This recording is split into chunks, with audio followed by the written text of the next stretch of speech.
सिया एक आम लड़की जो जबलपुर सिटी में रहने वाली एक मिडिल क्लास फैमिली से बिलोंग करती थी। सिया काफ़ी सुंदर और बचपन से ही पढ़ाई में काफ़ी तेज थी।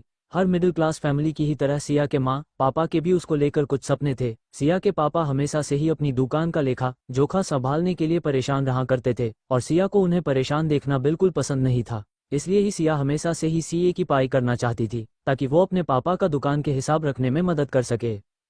और बचपन के इस सपने को पूरा करने के लिए ही सिया दिल्ली शहर आई थी, पर उसे क्या पता था कि दिल्ली आना उसकी जिंदगी को पूरी तरह से बदल कर रख देगा। ये कहानी शुरू होती है एक होटल के कमरे से जहां सिया पहली बार उससे मिली और उसकी सिंपल सी लाइफ में सब कुछ बदल गया और कुछ भी सिंपल रह ही नहीं गया। वैसे तो सिया दिल्ली अपने सपने पूरे करने आई थी, सीए की इंटर्नशिप पूरी करने आई थी, पर जरूरी तो नहीं हम जो सोचे हमारी जिंदगी में हमारे साथ वही हो। जिंदगी अनप्रेडिक्टेबल होती है, वो हमारी प्लानिंग के हिसाब से कभी नहीं चलती। जिंदगी के तो हमारे लिए हमेशा से कुछ अलग ही प्लान्स होते थे और किस्मत से बड़ी कोई चीज नहीं होती। ऐसा ही कुछ सिया के साथ भी हो रहा था। दिल्ली में अपने सपने पूरे करने आई सिया की किस्मत को तो कुछ और ही मंजूर था। सिया जब अपनी आंखें खोलती है तो वो अपने आप को एक आलीशान कमरे के बेड पर अकेला पाती है। उसे कुछ भी समझ नहीं आ रहा था कि वो यहाँ कैसे आई। साथ ही सिया का सर भी बहुत तेज दर्द हो रहा था, पर सर में तेज दर्द होने के बावजूद भी खुद को अनजान जगह पर देखकर सिया ने जैसे तैसे खुद को संभाल कर कमरे से बाहर जाने की कोशिश की। साथ ही सिया ये भी सोचती जा रही थी कि उस एक महीने पहले गुजरी रात के बाद से ही उसके साथ कुछ भी सही नहीं हो रहा है। अपने ही ख्यालों में खोए हुए सिया उस कमरे के दरवाजे तक पहुंच गई और फिर बहुत हिम्मत करके सिया उस बंद कमरे का दरवाजा खोलने की कोशिश करने लगी, पर उसकी लाख कोशिशों के बाद भी कमरे का दरवाजा नहीं खुल रहा था। सिया जोर जोर से चिल्ला रही थी, कोई है, प्लीज कोई दरवाजा खोल दो, पर सिया के लाख चिल्लाने के बाद भी कोई भी उस दरवाजे को खेलने नहीं आता। अब सिया थककर जमीन पर बैठ जाती है और पूरे कमरे को अपनी धुंधली आंखों से बहुत ध्यान से देखने की कोशिश करने लगती है। अभी सिया उस कमरे को देख ही रही थी कि उसका ध्यान एक चीज अट्रैक्ट करती है और सिया ध्यान से उस कमरे में लगे बड़े से बेड के पास के टेबल पर रखे फोटो फ्रेम को देखने लगती है। उस टेबल पर एक लड़की की फोटो रखी हुई थी, पर उस टेबल से काफी दूर होने के कारण सिया साफ साफ उस तस्वीर को देख नहीं पा रही थी। इसलिए ही सिया जमीन से उठकर धीमे कदमों से उस टेबल के पास जाती है और अपने हाथों में उस फोटो फ्रेम को उठा लेती है। उस टेबल पर जो तस्वीर थी वो सिया की ही थी। सिया को तस्वीर को देखकर काफी हैरान हो गई थी।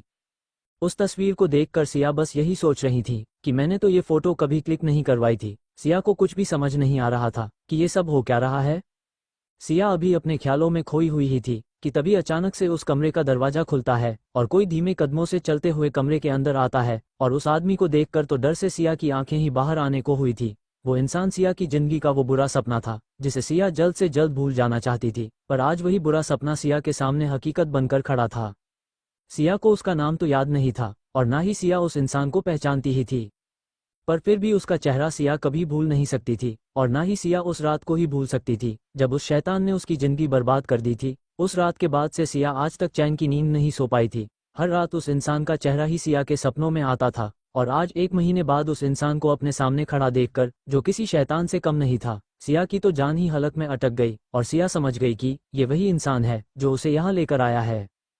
सिया ने डरते हुए अपनी कांपती आवाज में उस आदमी से कहा, तुम मुझे यहाँ क्यों लाए हो? आखिर तुम मुझसे चाहते क्या हो? और सिया की बात पर उस इंसान ने कोई जवाब नहीं दिया, बस सिया को खींचकर अपने गले से लगा लिया। और उस आदमी के इस एक्शन से हैरान सिया उस रात को याद करने लगी जब वो इस शैतान से पहली बार मिली थी। एक महीने पहले, आज से ठीक एक महीने पहले, सिया अपनी एक कलीग प्रीति के साथ शॉपिंग पर गई थी। आज उन लोगों की फर्स्ट सैलरी जो आई थी। सिया को अभी दिल्ली आए हुए पूरा एक महीना हो गया था। सिया और उसकी फ्रेंड प्रीति ने आज बहुत सारी शॉपिंग की थी और खूब एंजॉय भी किया था। दोनों ने अपना फेवरेट स्ट्रीट फूड भी पेट भर कर खाया था और इस वक्त आइसक्रीम खा रही थी। तभी आइसक्रीम खाते हुए प्रीति ने सिया से कहा, सिया कल संडे है, तेरा कोई प्लान है क्या कल का? अगर कोई प्लान नहीं है तो मेरे साथ मूवी देखने चलेगी? प्रीति के सवाल के जवाब में सिया ने उसे साफ मना करते हुए कहा, नहीं यार प्रीति, मुझे बहुत सारे काम है और पढ़ना भी तो है मुझे। और सिया के जवाब पर प्रीति ने चिढ़ते हुए उससे कहा, यार सिया, पिछले एक महीने से हम एक दूसरे को जानते हैं और ये पहली बार है जब तू ऑफिस के अलावा कहीं आई है। इस पर सिया ने प्रीति से कहा, यार तू तो जानती ही है ना मैं पापा को कितनी मुश्किल से मना कर मैं दिल्ली आई हूँ और घर की हालत भी अभी ठीक नहीं है और मुझे यहाँ जॉब करने के साथ साथ पढ़ना भी है।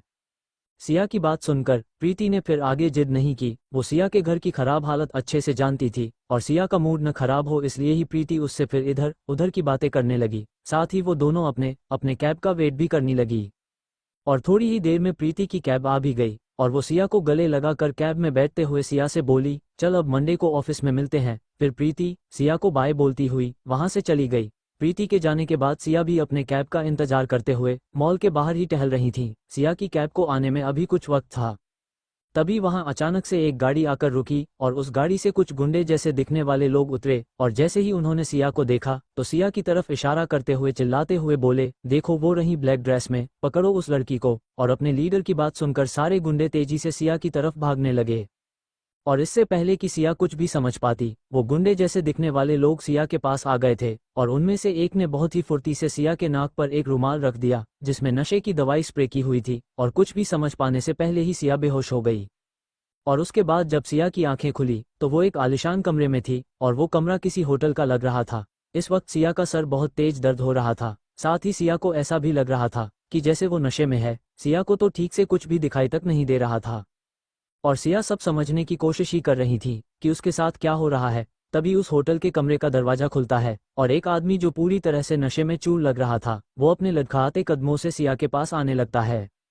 और सिया के पास आते ही वो इंसान सिया को घूर कर देखने लगता है। सिया जो अभी तक कुछ समझ नहीं पा रही थी, अचानक से उस इंसान के कमरे में आ जाने से डर गई थी और उस आदमी को खुद को घूरता देखकर सिया को खतरे का एहसास होने लगता है। ये एक सांस होते ही सिया तेजी से बेड से उठकर बाहर भागने की कोशिश करने लगी, पर खुद भी नशे में होने की वजह से सिया लड़खड़ा कर वापस से बेड पर ही गिर जाती है। और तभी उसके पास खड़ा इंसान अचानक से ही सिया का हाथ जोर से पकड़ लेता है।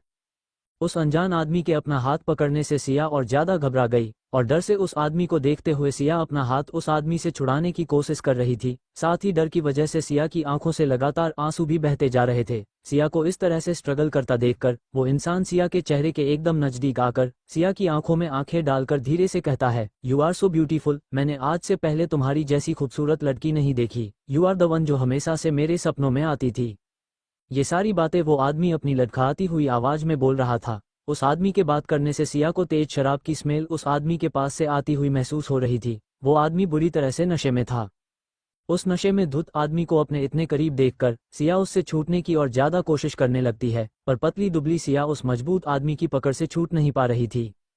सिया को ऐसे छटपटाते और स्ट्रगल करते हुए देखकर वो इंसान सेरकास्टिक तरीके हंसते हुए सिया के गालों पर अपने हाथ फेरते हुए कहता है, baby chill, there is no way to escape. अब तुम कबीर राणा की हो, मुझसे बचकर कहाँ जाओगी? कबीर से बचना नामुमकिन है। इतना बोलते ही कबीर जोर जोर से हंसने लगा।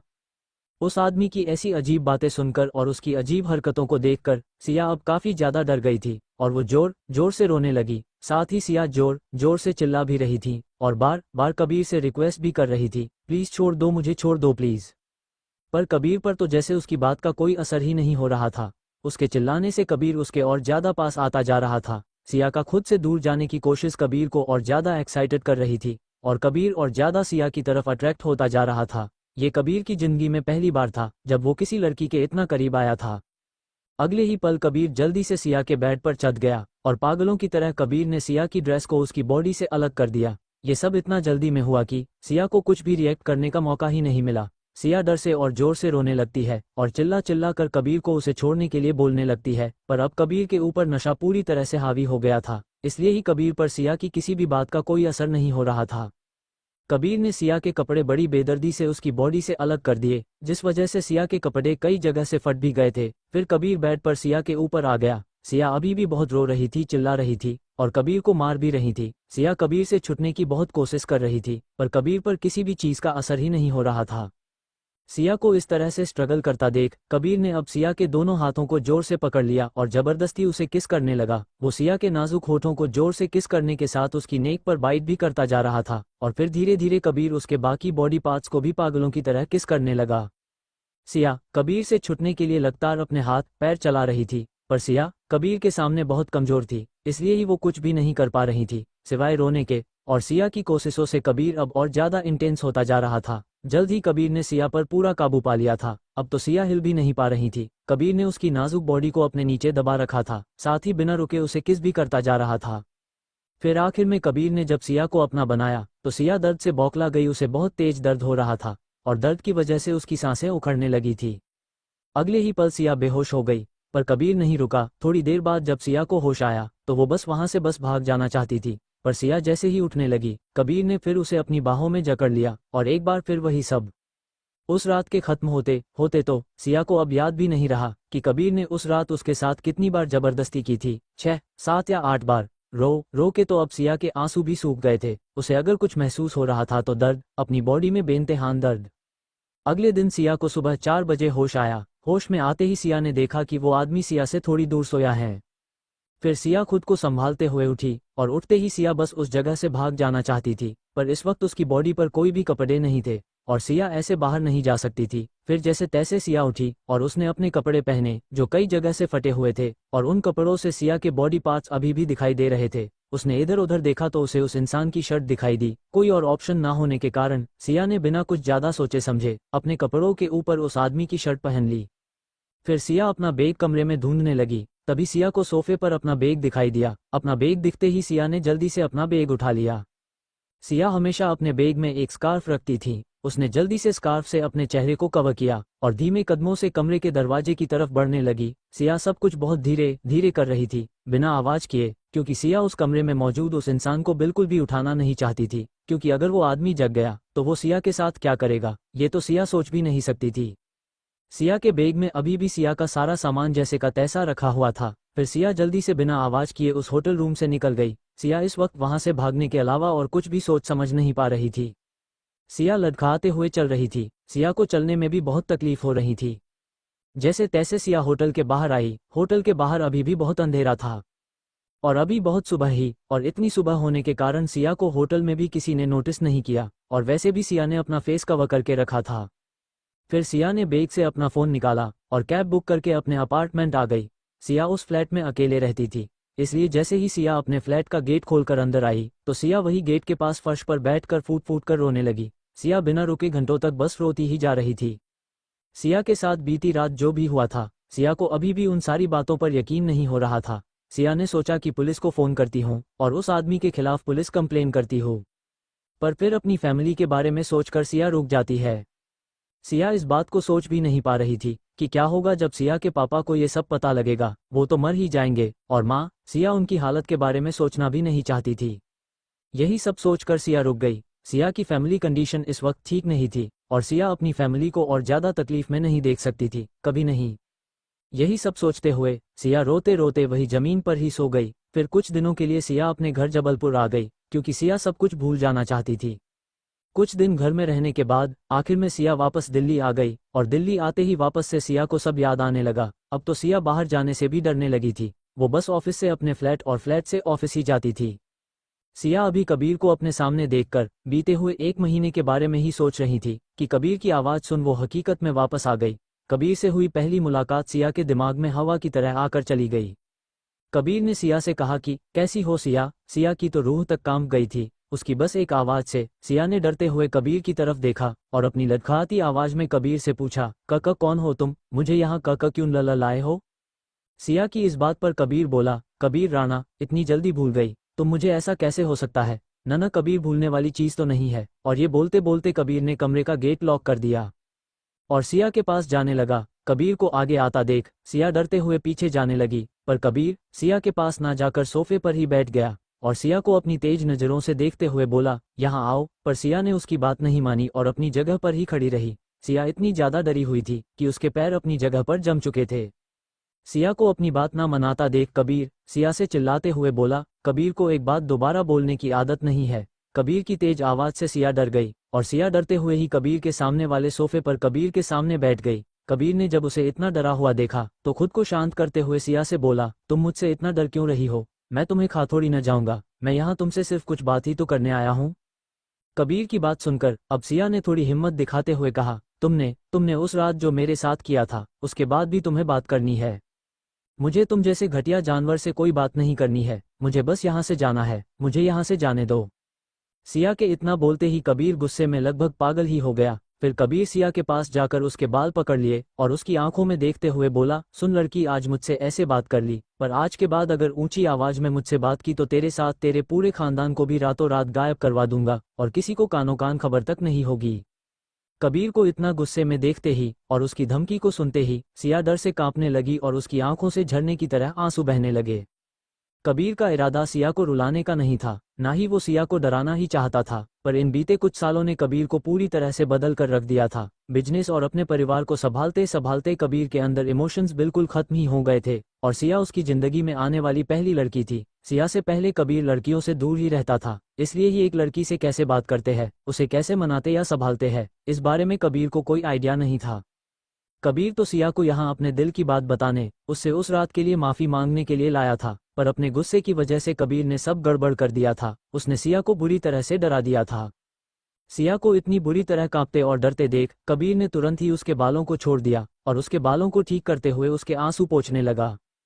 फिर सिया का सर प्यार से सहलाते हुए सिया को अपनी गोद में बैठा कर कबीर बोला, बेबी प्लीज मुझे गुस्सा मत दिलाना, मैं गुस्से में आउट ऑफ कंट्रोल हो जाता हूँ। ओके देखो, मैं तुम्हें कोई नुकसान नहीं पहुंचाऊंगा, मैं तो तुमसे बस कुछ बातें करना चाहता हूँ, उस रात के लिए माफी मांगना चाहता हूँ। उस रात जो कुछ भी हुआ वो सब मैंने जान के नहीं किया, मुझे किसी ने ड्रग्स का हाई डोज दिया था जिस वजह से मैं होश में नहीं था। अगर मेरा खुद पर 1% भी कंट्रोल होता तो मैं ऐसी कोई हरकत करने की सोच भी नहीं सकता था, पर इस वक्त मैं पूरे होश में हूँ और अपनी की हुई गलती की पूरी रिस्पॉन्सिबिलिटी लेना चाहता हूँ। सिया अभी भी डर से कुछ नहीं बोल रही थी, बस चुपचाप कबीर की बातें सुनती जा रही थी।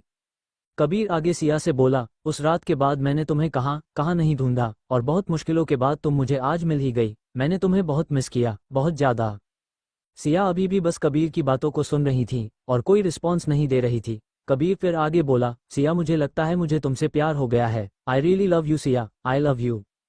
कबीर ने फिर बहुत ही प्यार से सिया को देखते हुए आगे कहा, तुम्हें पता है सिया, मुझे कभी भी किसी लड़की का मेरे पास आना पसंद नहीं था, पर पता नहीं तुम में कुछ अलग है, कुछ बहुत अलग। आज तक किसी लड़की ने मेरे पास आने की हिम्मत नहीं की, पर तुम वो पहली हो जिसके पास मैं खुद आना चाहता हूँ। मैं तुम्हें सारी जिंदगी अपने पास रखना चाहता हूँ, मैं तुमसे शादी करना चाहता हूँ।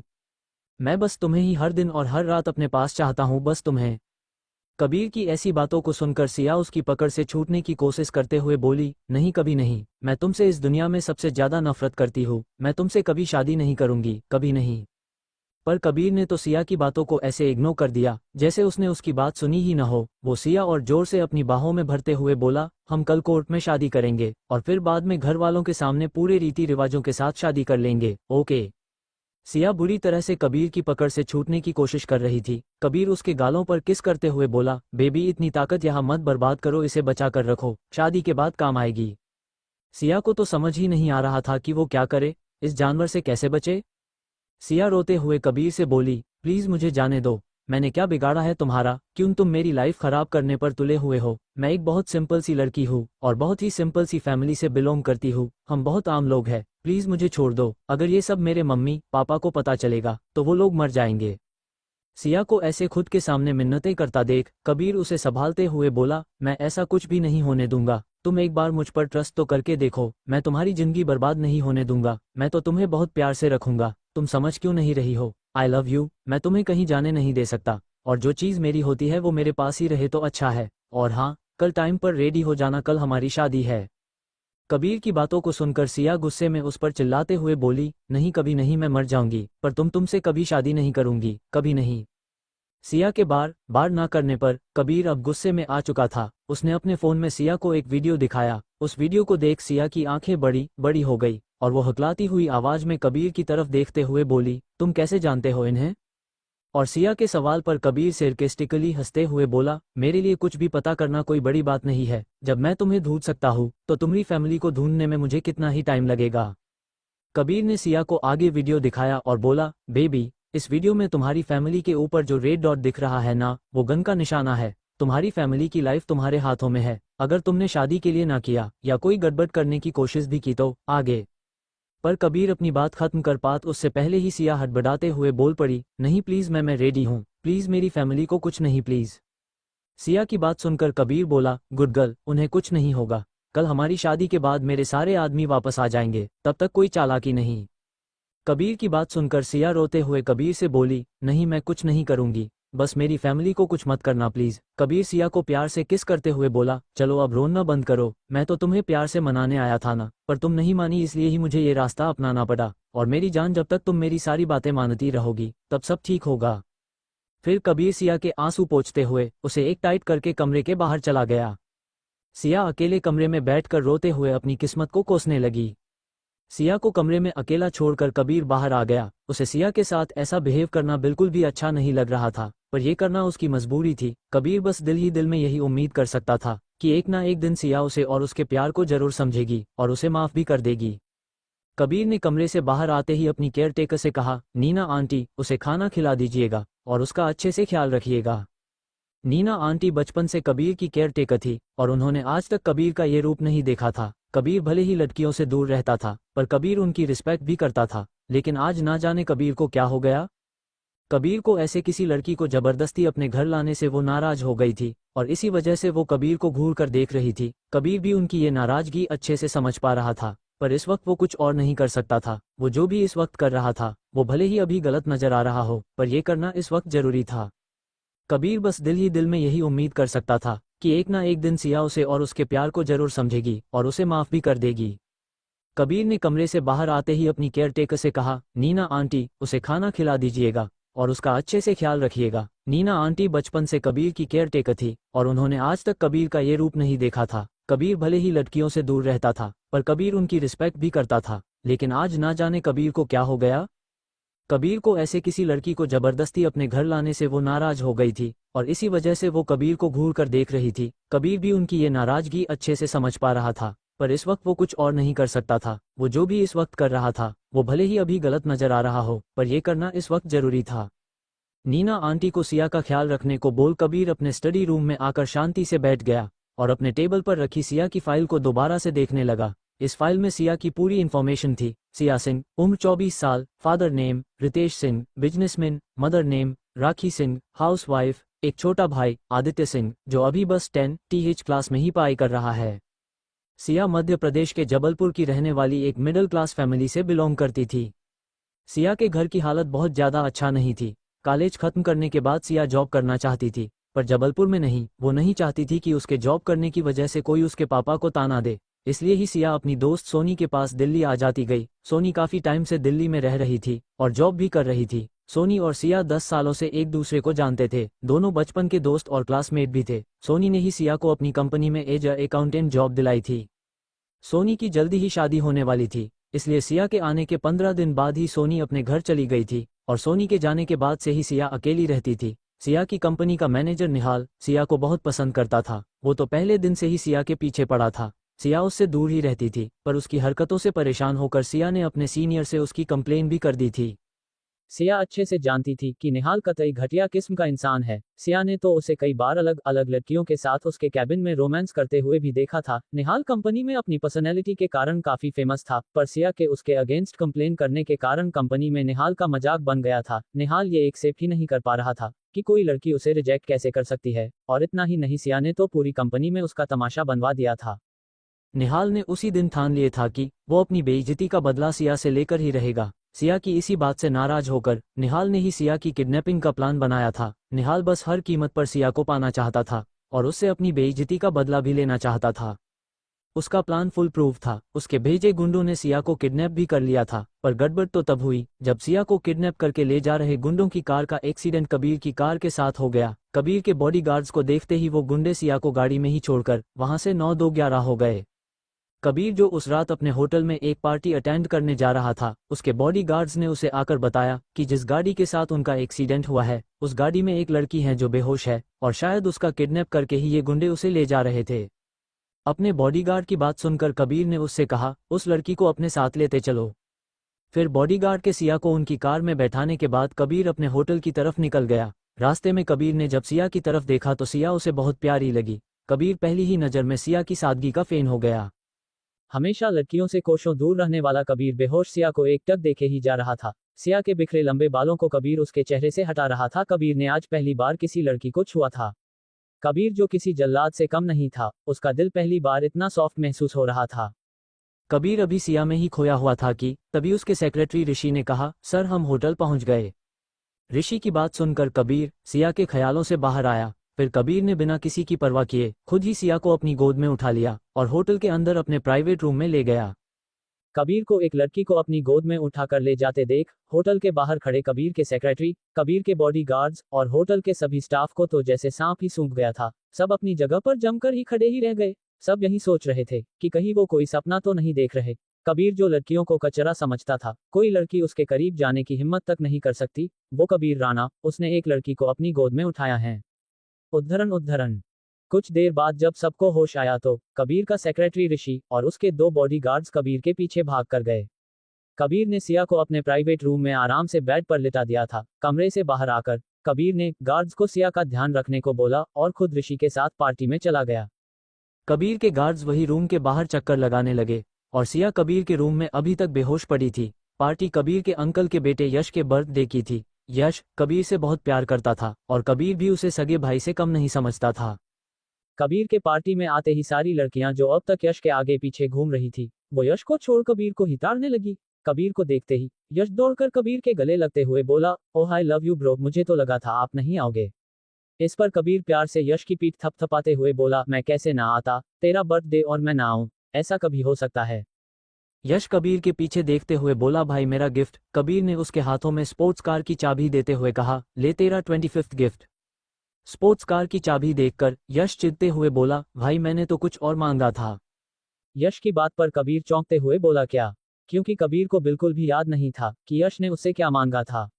यश ने क्यूट सा फेस बनाते हुए कबीर के कान में कहा, मुझे एक भाभी चाहिए, वो भी सुपर क्यूट। यश की बात सुनकर अचानक ही कबीर के सामने सिया का मासूम चेहरा आ गया, पर फिर जल्दी ही कबीर ने खुद को संभाला। तभी अचानक से कबीर का फोन रिंग करने लगा और कबीर हंसते हुए यश से बोला, देख हमारी पीएम का कॉल आ रहा है। कॉलर आईडी पर पीएम नाम फ्लैश होता देख यश ने जल्दी से वीडियो कॉल उठा ली और मुस्कुराते हुए बोला, बोलो प्राइम मिनिस्टर। और यश की बात सुनकर फोन से एक नाराजगी भरी आवाज आई, नालायक, अपनी दादी से कोई ऐसे बात करता है, हम तुम्हें सूली पर लटका देंगे। अपनी दादी की बात सुनकर यश ने क्यूट सा फेस बनाया तो दादी ने उसे बर्थडे विश किया और बोली, कबीर से हमारी बात कराएं, वो नालायक हमसे बात ही नहीं करते। यश ने हल्की सी स्माइल के साथ फोन कबीर को दे दिया। कबीर ने चिढ़ते हुए यश के हाथ से फोन लिया, पर फोन में दादी को देखते हुए कबीर गंभीर हो गया। दादी बहुत बीमार लग रही थी। दादी ने कबीर से कहा, बेटा बस अब तेरी बहू को देख लूं, फिर मैं चैन से मर सकती हूँ। हर बार दादी को इस टॉपिक पर बात करता देख नाराज होने वाला कबीर आज कुछ नहीं बोल पाया, क्योंकि दादी बहुत बीमार लग रही थी। कबीर अभी उसी पार्टी वाली रात के ख्यालों में गुम ही था कि तभी नीना आंटी उसका गेट नॉक करती है और नीना आंटी की आवाज सुन कबीर उस रात की यादों से बाहर आ जाता है। नीना आंटी कबीर से गुस्से में कहती है, वो लड़की बहुत बुरी तरह से डरी हुई है और खाना भी नहीं खाना चाहती, तू उसे यहाँ ऐसे क्यों लेकर आया है, ये सब गलत है। इतना सुनते ही कबीर गुस्से में अपनी स्टडी से बाहर आता है और सिया के रूम की तरफ तेज कदमों से जाने लगता है।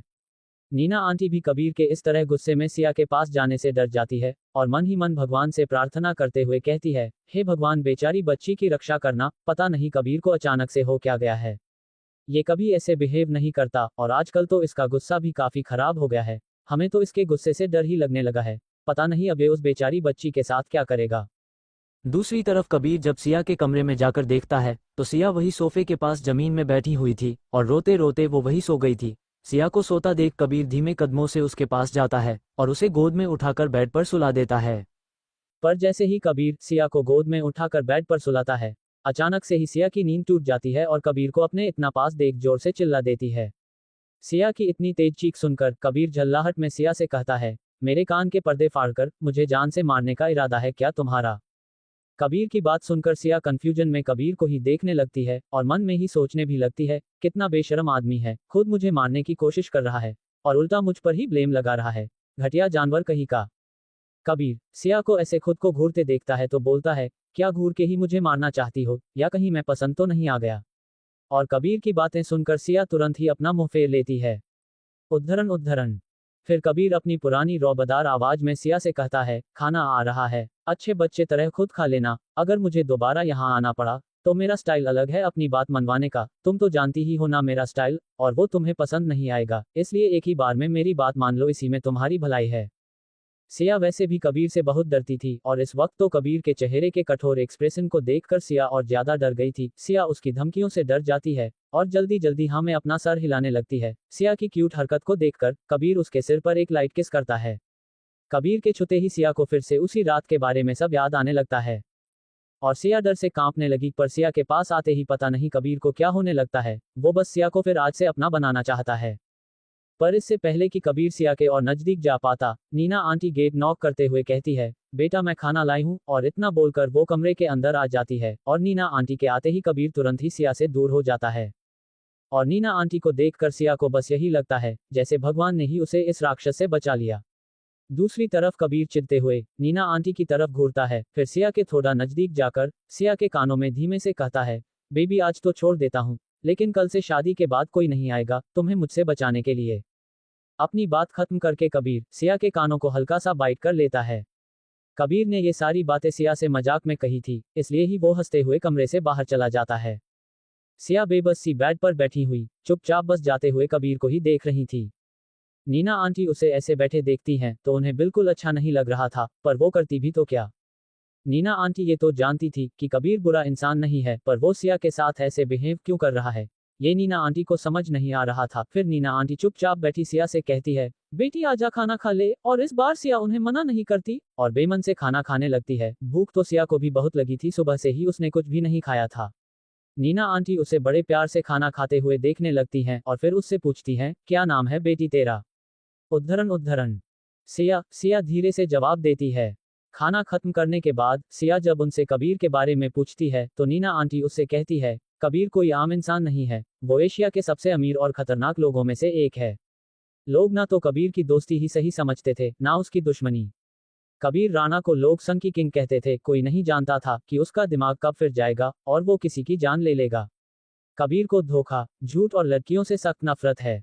साथ ही कबीर राणा राजस्थान के शाही परिवार का शहजादा भी था। कबीर का बिजनेस एम्पायर बहुत बड़ा है। कबीर का मैनन बिजनेस गन्स का है। पूरे वर्ल्ड में उसके गन्स की डिमांड बहुत ज्यादा थी। साथ ही कबीर के होटल्स की चेन भी पूरे एशिया में फैली हुई थी और उसकी एक एंटरटेनमेंट कंपनी भी है। इसके अलावा भी कबीर के कई सारे बिजनेस है। नीना आंटी ने सिया को कबीर के बारे में वो सब बता दिया था जो भी उन्हें पता था। और कबीर के बारे में इतना कुछ सुनकर तो सिया की बची हुई हिम्मत भी टूट गई। सिया को बिल्कुल समझ ही नहीं आ रहा था कि इतना ज्यादा अमीर और पावरफुल आदमी उसकी जैसी एक मामूली सी लड़की के पीछे क्यों पड़ा है। उसे तो कोई भी मिल सकती है। सिया को तो अब तक यही समझ नहीं आया था कि कबीर ने उसका किडनैप क्यों करवाया है। सिया तो आखिर उसे जानती भी नहीं थी 1 महीने पहले तक। सिया को अभी तक उस रात के बारे में कुछ नहीं पता था कि वो उस होटल में कैसे पहुंची। क्यों कबीर ने पहले उसके साथ जबरदस्ती की और अब वो उससे शादी करने के लिए जबरदस्ती कर रहा है। सिया अपने मन में चल रहे सारे सवाल कबीर से पूछना चाहती थी, पर उसकी तो कबीर को देखने तक की हिम्मत नहीं थी। वो कबीर से सवाल कैसे ही पूछेगी। सिया को नहीं पता कि क्या कबीर उससे सच में प्यार करता था या नफरत, क्योंकि सिया ने तो उस रात से पहले कबीर को कभी देखा तक नहीं था। सिया को अपने ही ख्यालों में कहीं खोया हुआ देखकर नीना आंटी सिया से बोली, बेटी तू चिंता मत कर, कबीर बुरा इंसान नहीं है। अगर तू कबीर से प्यार से पेश आएगी तो वो भी गुस्सा नहीं करेगा। उद्धरण फिर एक गहरी सांस लेकर नीना आंटी आगे कहती हैं, बचपन से ही बेचारे को प्यार नहीं मिला और जब से कबीर बेटे ने अपनी फैमिली को खोया है तब से ही वो ऐसा हो गया है। वरना पहले तो कबीर बहुत ही जिंदा दिल बच्चा था, सबसे बहुत प्यार करता था, हमेशा हंसता रहता था। पर उस एक एक्सीडेंट ने सब बदल दिया। कबीर को, उसके बर्ताव को, सबको बदल दिया। सिया नीना आंटी की बातें बहुत ध्यान से सुन रही थी। नीना आंटी की बात खत्म होते ही सिया उनसे पूछती है, आंटी कौन सा एक्सीडेंट और किसका एक्सीडेंट? उद्धरण पर नीना आंटी के आगे और कुछ बताने से पहले ही कमरे के दरवाजे पर एक सर्वेंट आकर बोलती है, आंटी आपको साहब बुलाता है नीचे।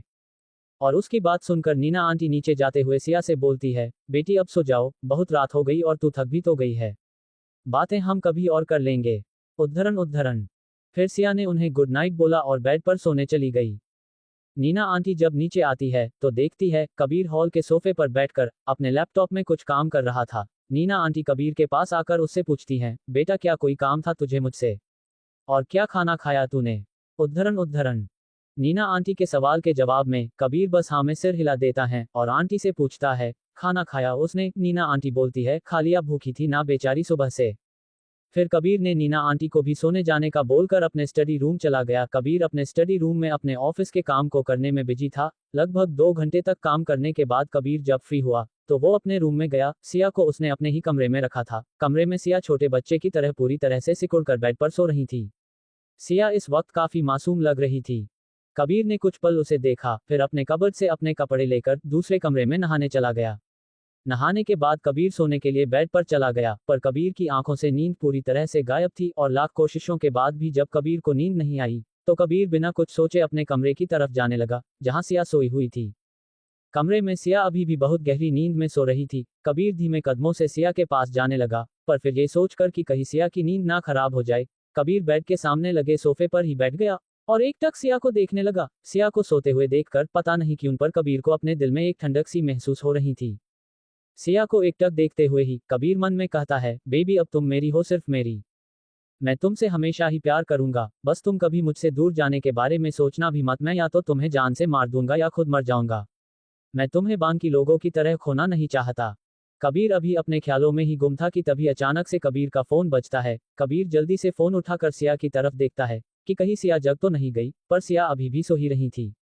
कॉल कबीर के सेक्रेटरी ऋषि का था और कबीर के कॉल उठाते ही ऋषि कबीर के हेलो बोलने से पहले ही बोलता है, सर हम लोग बैक साइड में है। कबीर बसू बोलकर कॉल काट देता है। सिया को देखते हुए ही कमरे से निकल जाता है। कबीर के जाने की आहट से सिया की नींद भी टूट जाती है और सिया हड़बड़ाहट में उठ जाती है। उठते ही सिया देखती है कि कोई उसके कमरे से बाहर जा रहा है। सिया कबीर को बाहर जाते हुए देख बिना कुछ सोचे समझे उसके पीछे जाने लगती है।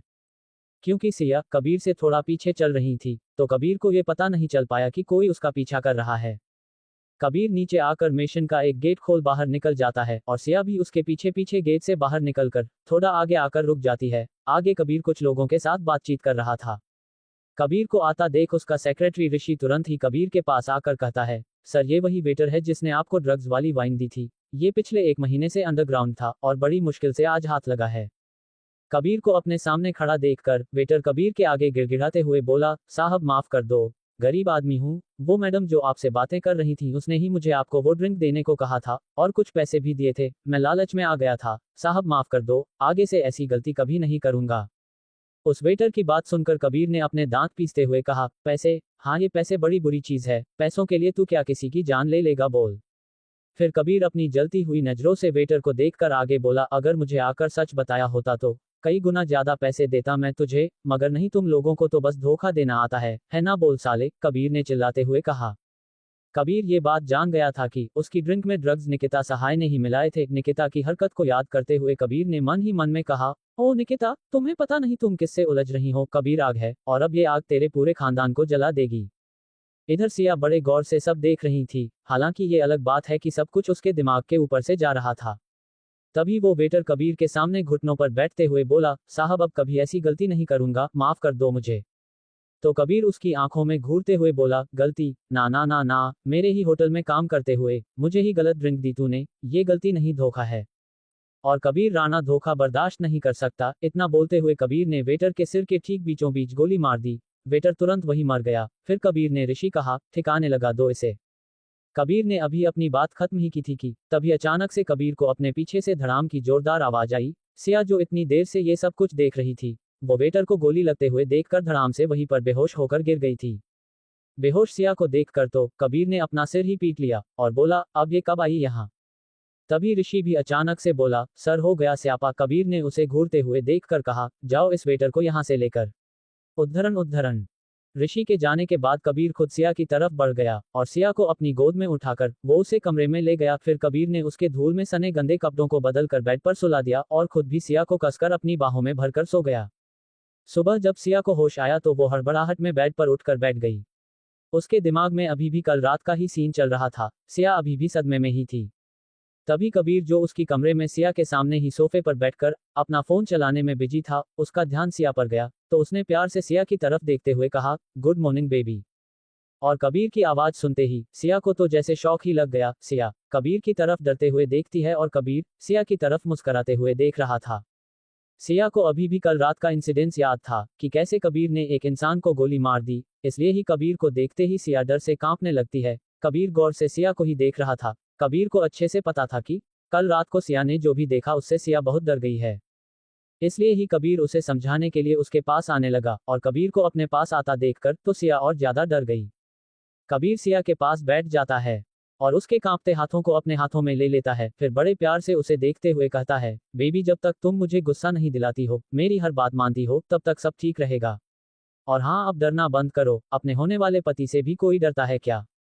सिया इस वक्त इतनी ज्यादा डरी हुई थी कि ना तो उसने अपना हाथ ही कबीर से छुड़ाने की कोशिश की और ना ही कुछ बोली, बस हाँ में सिर हिला दिया।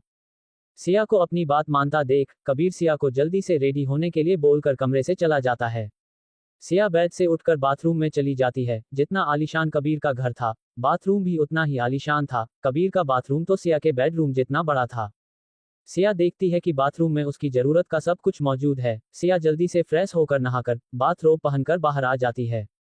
बाहर नीना आंटी पहले से ही उसके लिए कपड़े लेकर खड़ी थी। सिया को देखते ही नीना आंटी सिया से कहती हैं, बेटी, कबीर बाबा ने कहा है जल्दी से तैयार होकर नीचे आ जाने को, तुम लोगों को बाहर जाना है ना अभी।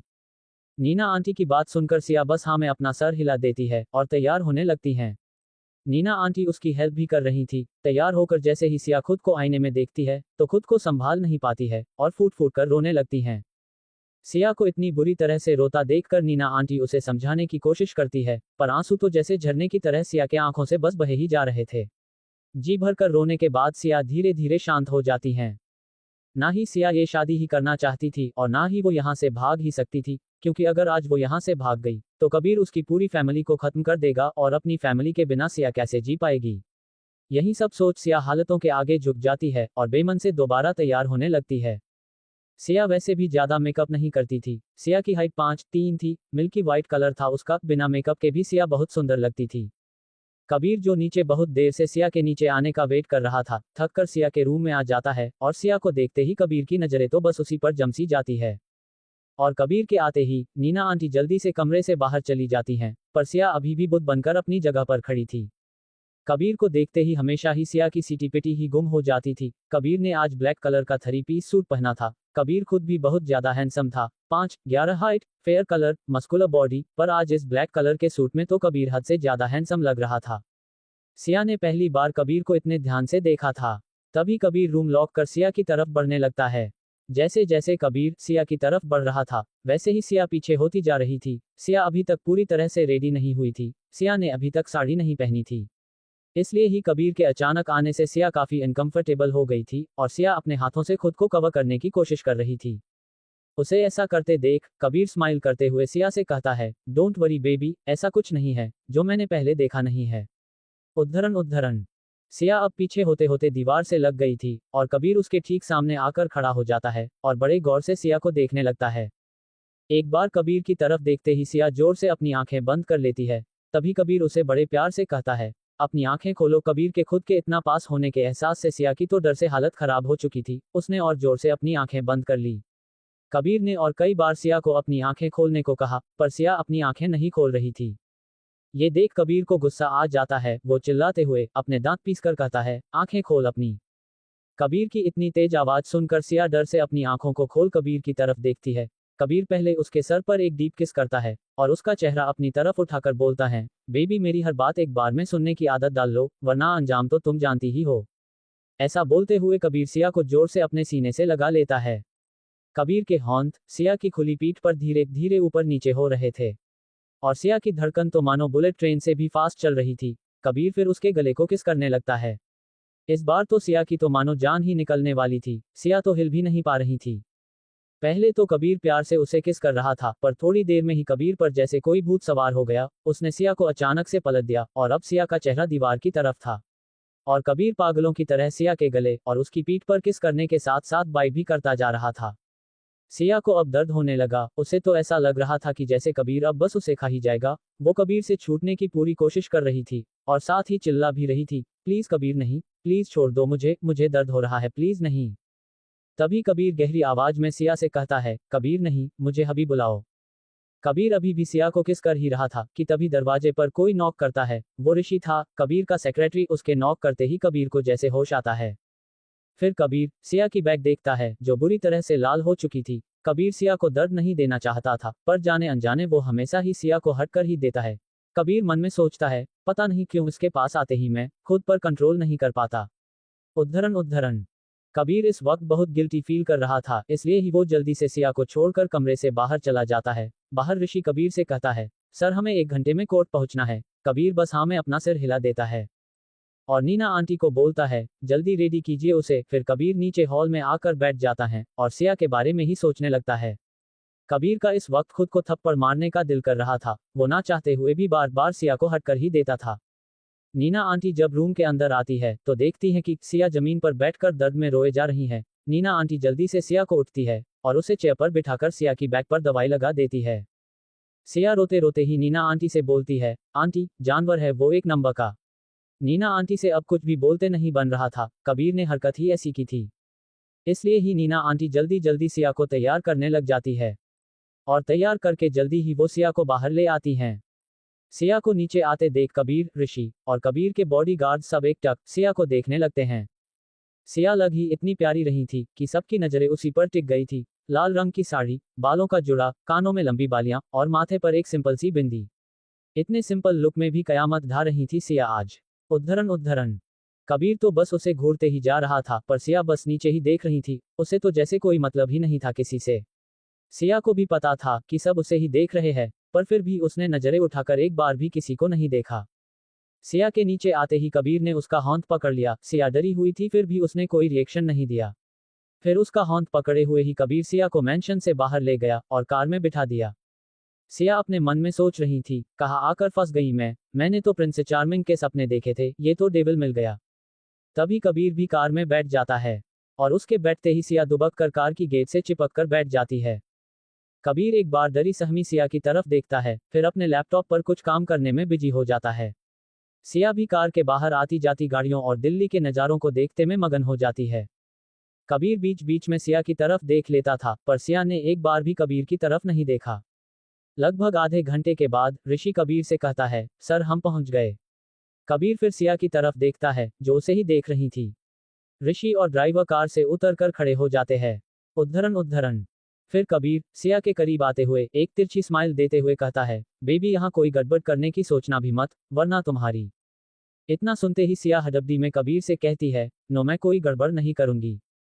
फिर कबीर आगे कुछ बोले बिना ही गाड़ी से उतर जाता है और उसके उतरते ही सिया भी जल्दी से कार से उतर जाती है।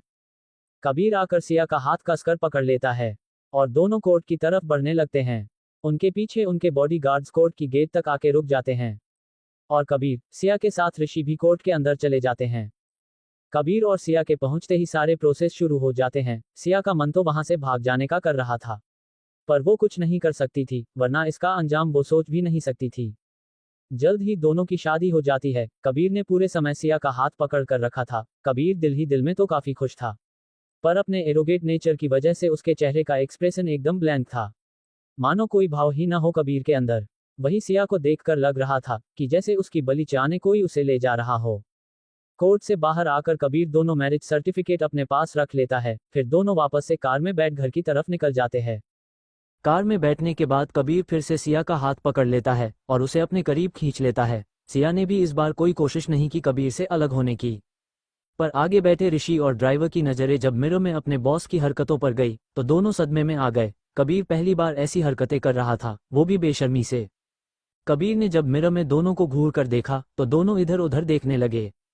सिया बस चुपचाप कबीर की बाहों में थी और कबीर भी सिया के इतना पास रहने से काफी सेटिस्फाइड लग रहा था। वो बस प्यार से सिया के हाथों को रब कर रहा था और बीच बीच में सिया के सिर को चूम भी रहा था। सिया काफी थकी थी, इसलिए वो कबीर की बाहों में ही सो गई। कबीर भी प्यार से सिया को पकड़े हुए था। वो मन में ही सोच रहा था, अब तुम मिसेस कबीर राणा हो, मैं तुम्हें पूरी दुनिया की सारी खुशी दूंगा और बहुत प्यार से रखूंगा, बस मेरे खिलाफ कभी मत जाना। कबीर अभी अपने ख्यालों में ही गुम था कि तभी उसका फोन बजता है और कबीर जल्दी से फोन उठा लेता है कि कहीं सिया ना उठ जाए। पर सिया नहीं उठती। कबीर कॉल पर सिर्फ एक लाइन ही बोलता है, ओके और हम आ रहे हैं, और इतना बोल कबीर कॉल कट कर अपनी बाहों में सोई सिया को प्यार से देखने लगता है। कोर्ट से निकलने के बाद कबीर और सिया अपने मेंशन वापस आ जाते हैं। घर पहुंचते ही गाड़ी के रुक जाने से सिया की नींद टूट जाती है। कबीर अभी भी सिया को ही देख रहा था। उसे खुद को घूरता देख सिया मन में सोचती है, कितना घूरता है ये मुझे, लगता है आंखों से ही खा जाएगा। फिर कबीर सिया को किस करते हुए कहता है, welcome home my queen.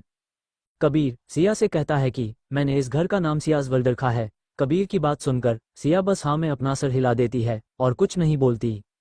Kabir भी सिया से बात कर ही रहा था कि तभी कबीर का फोन दोबारा बजता है। कबीर सिया को अंदर जाने का इशारा करता है और फोन उठा लेता है। कॉल उठाते ही कबीर शॉक्ड हो जाता है। फोन कबीर के कजने यश का था। यश ने कहा, भैया दादी दादी, और जोर जोर से दहाड़ मारकर रोने लगा। कबीर की दादी अब नहीं रही। यूं तो कबीर उनसे सालों पहले ही दूर हो गया था, पर फिर भी उसकी आंखें नम हो जाती है। कबीर उदास मन से घर के अंदर जाता है और नीना आंटी को भी दादी के गुजरने की बात बताकर अपने कमरे की तरफ जाने लगता है। नीना आंटी भी दादी के गुजरने की बात सुनकर काफी दुखी हो गई थी और वो भी रोने लगती है। कबीर जब अपने कमरे में आता है तो देखता है कि सिया बालकनी में खड़ी कहीं खोई हुई है। कबीर जाकर उसे पीछे से गले लगा लेता है। कबीर के अचानक गले लगाने से सिया डर जाती है और छूटने की कोशिश करने लगती है। तभी कबीर गहरी आवाज में कहता है, प्लीज थोड़ी देर मुझे तुम्हें गले लगा कर रहने दो। सिया अब शांत हो जाती है और तभी सिया को अपने कंधे गिले फील होते हैं। कबीर रो रहा था। सिया को कुछ समझ नहीं आता कि अब इसे क्या हो गया, ये क्यों रो रहा है, पर सिया के कुछ बोलने से पहले ही कबीर सिया से अलग हो जाता है और अपने आंसू पोंछते हुए बोलता है, हम अभी बाहर जा रहे हैं, तुम जल्दी से रेडी हो जाओ। माहौल की गंभीरता को समझते हुए सिया भी उससे कुछ पूछना ठीक नहीं समझती और जल्दी से रेडी हो जाती है। जल्द ही दोनों एयरपोर्ट के लिए निकल गए। पूरे रास्ते गाड़ी में पूरी तरह से खामोशी थी। कबीर बस विंडो से बाहर देख रहा था और सिया भी चुपचाप थी। एयरपोर्ट पहुंचकर दोनों कबीर के प्राइवेट प्लेन से राजस्थान के लिए निकल गए। सिया घबराई हुई थी क्योंकि आज फर्स्ट टाइम वो प्लेन में बैठी थी। जैसे ही प्लेन उड़ा सिया ने कसकर कबीर का हाथ पकड़ लिया। कबीर समझ गया कि सिया डर रही है, इसलिए उसने सिया को अपने गले से लगा लिया। सिया ने भी कबीर को कसकर पकड़ लिया। कुछ ही देर में सिया नॉर्मल हो गई और वो कबीर से अलग हो गई। कबीर ने भी इस बार कोई जबरदस्ती नहीं की। सिया कबीर से पूछना चाहती थी कि आखिर कबीर उसे कहाँ ले जा रहा है, पर वो डर रही थी उसके खराब मूड को देखकर। तभी कबीर सिया से पूछता है, तुम्हें भूख लगी है? सिया ने तुरंत ही ना में अपना सर हिला दिया। फिर भी कबीर उसके लिए खाने और अपने लिए जूस का ऑर्डर दे दिया। जल्दी ही उनका खाना भी आ गया। कबीर ने सिया को चुपचाप खाना खाने बोला और सिया भी किसी आज्ञाकारी बच्चे की तरह उसकी बात मानकर खाना खाने लगी। कबीर भी अपना जूस पीते हुए सिया को देख सोच रहा था, कितनी प्यारी लगती है खाना खाते हुए। सिया ने जब अपना खाना खाकर ऊपर देखा तो कबीर उसे ही देख रहा था। कबीर को अपनी तरफ देखता पाकर सिया डर गई कि तभी कबीर ने अचानक से एक झटके में सिया को उठाकर अपनी गोद में बैठा लिया।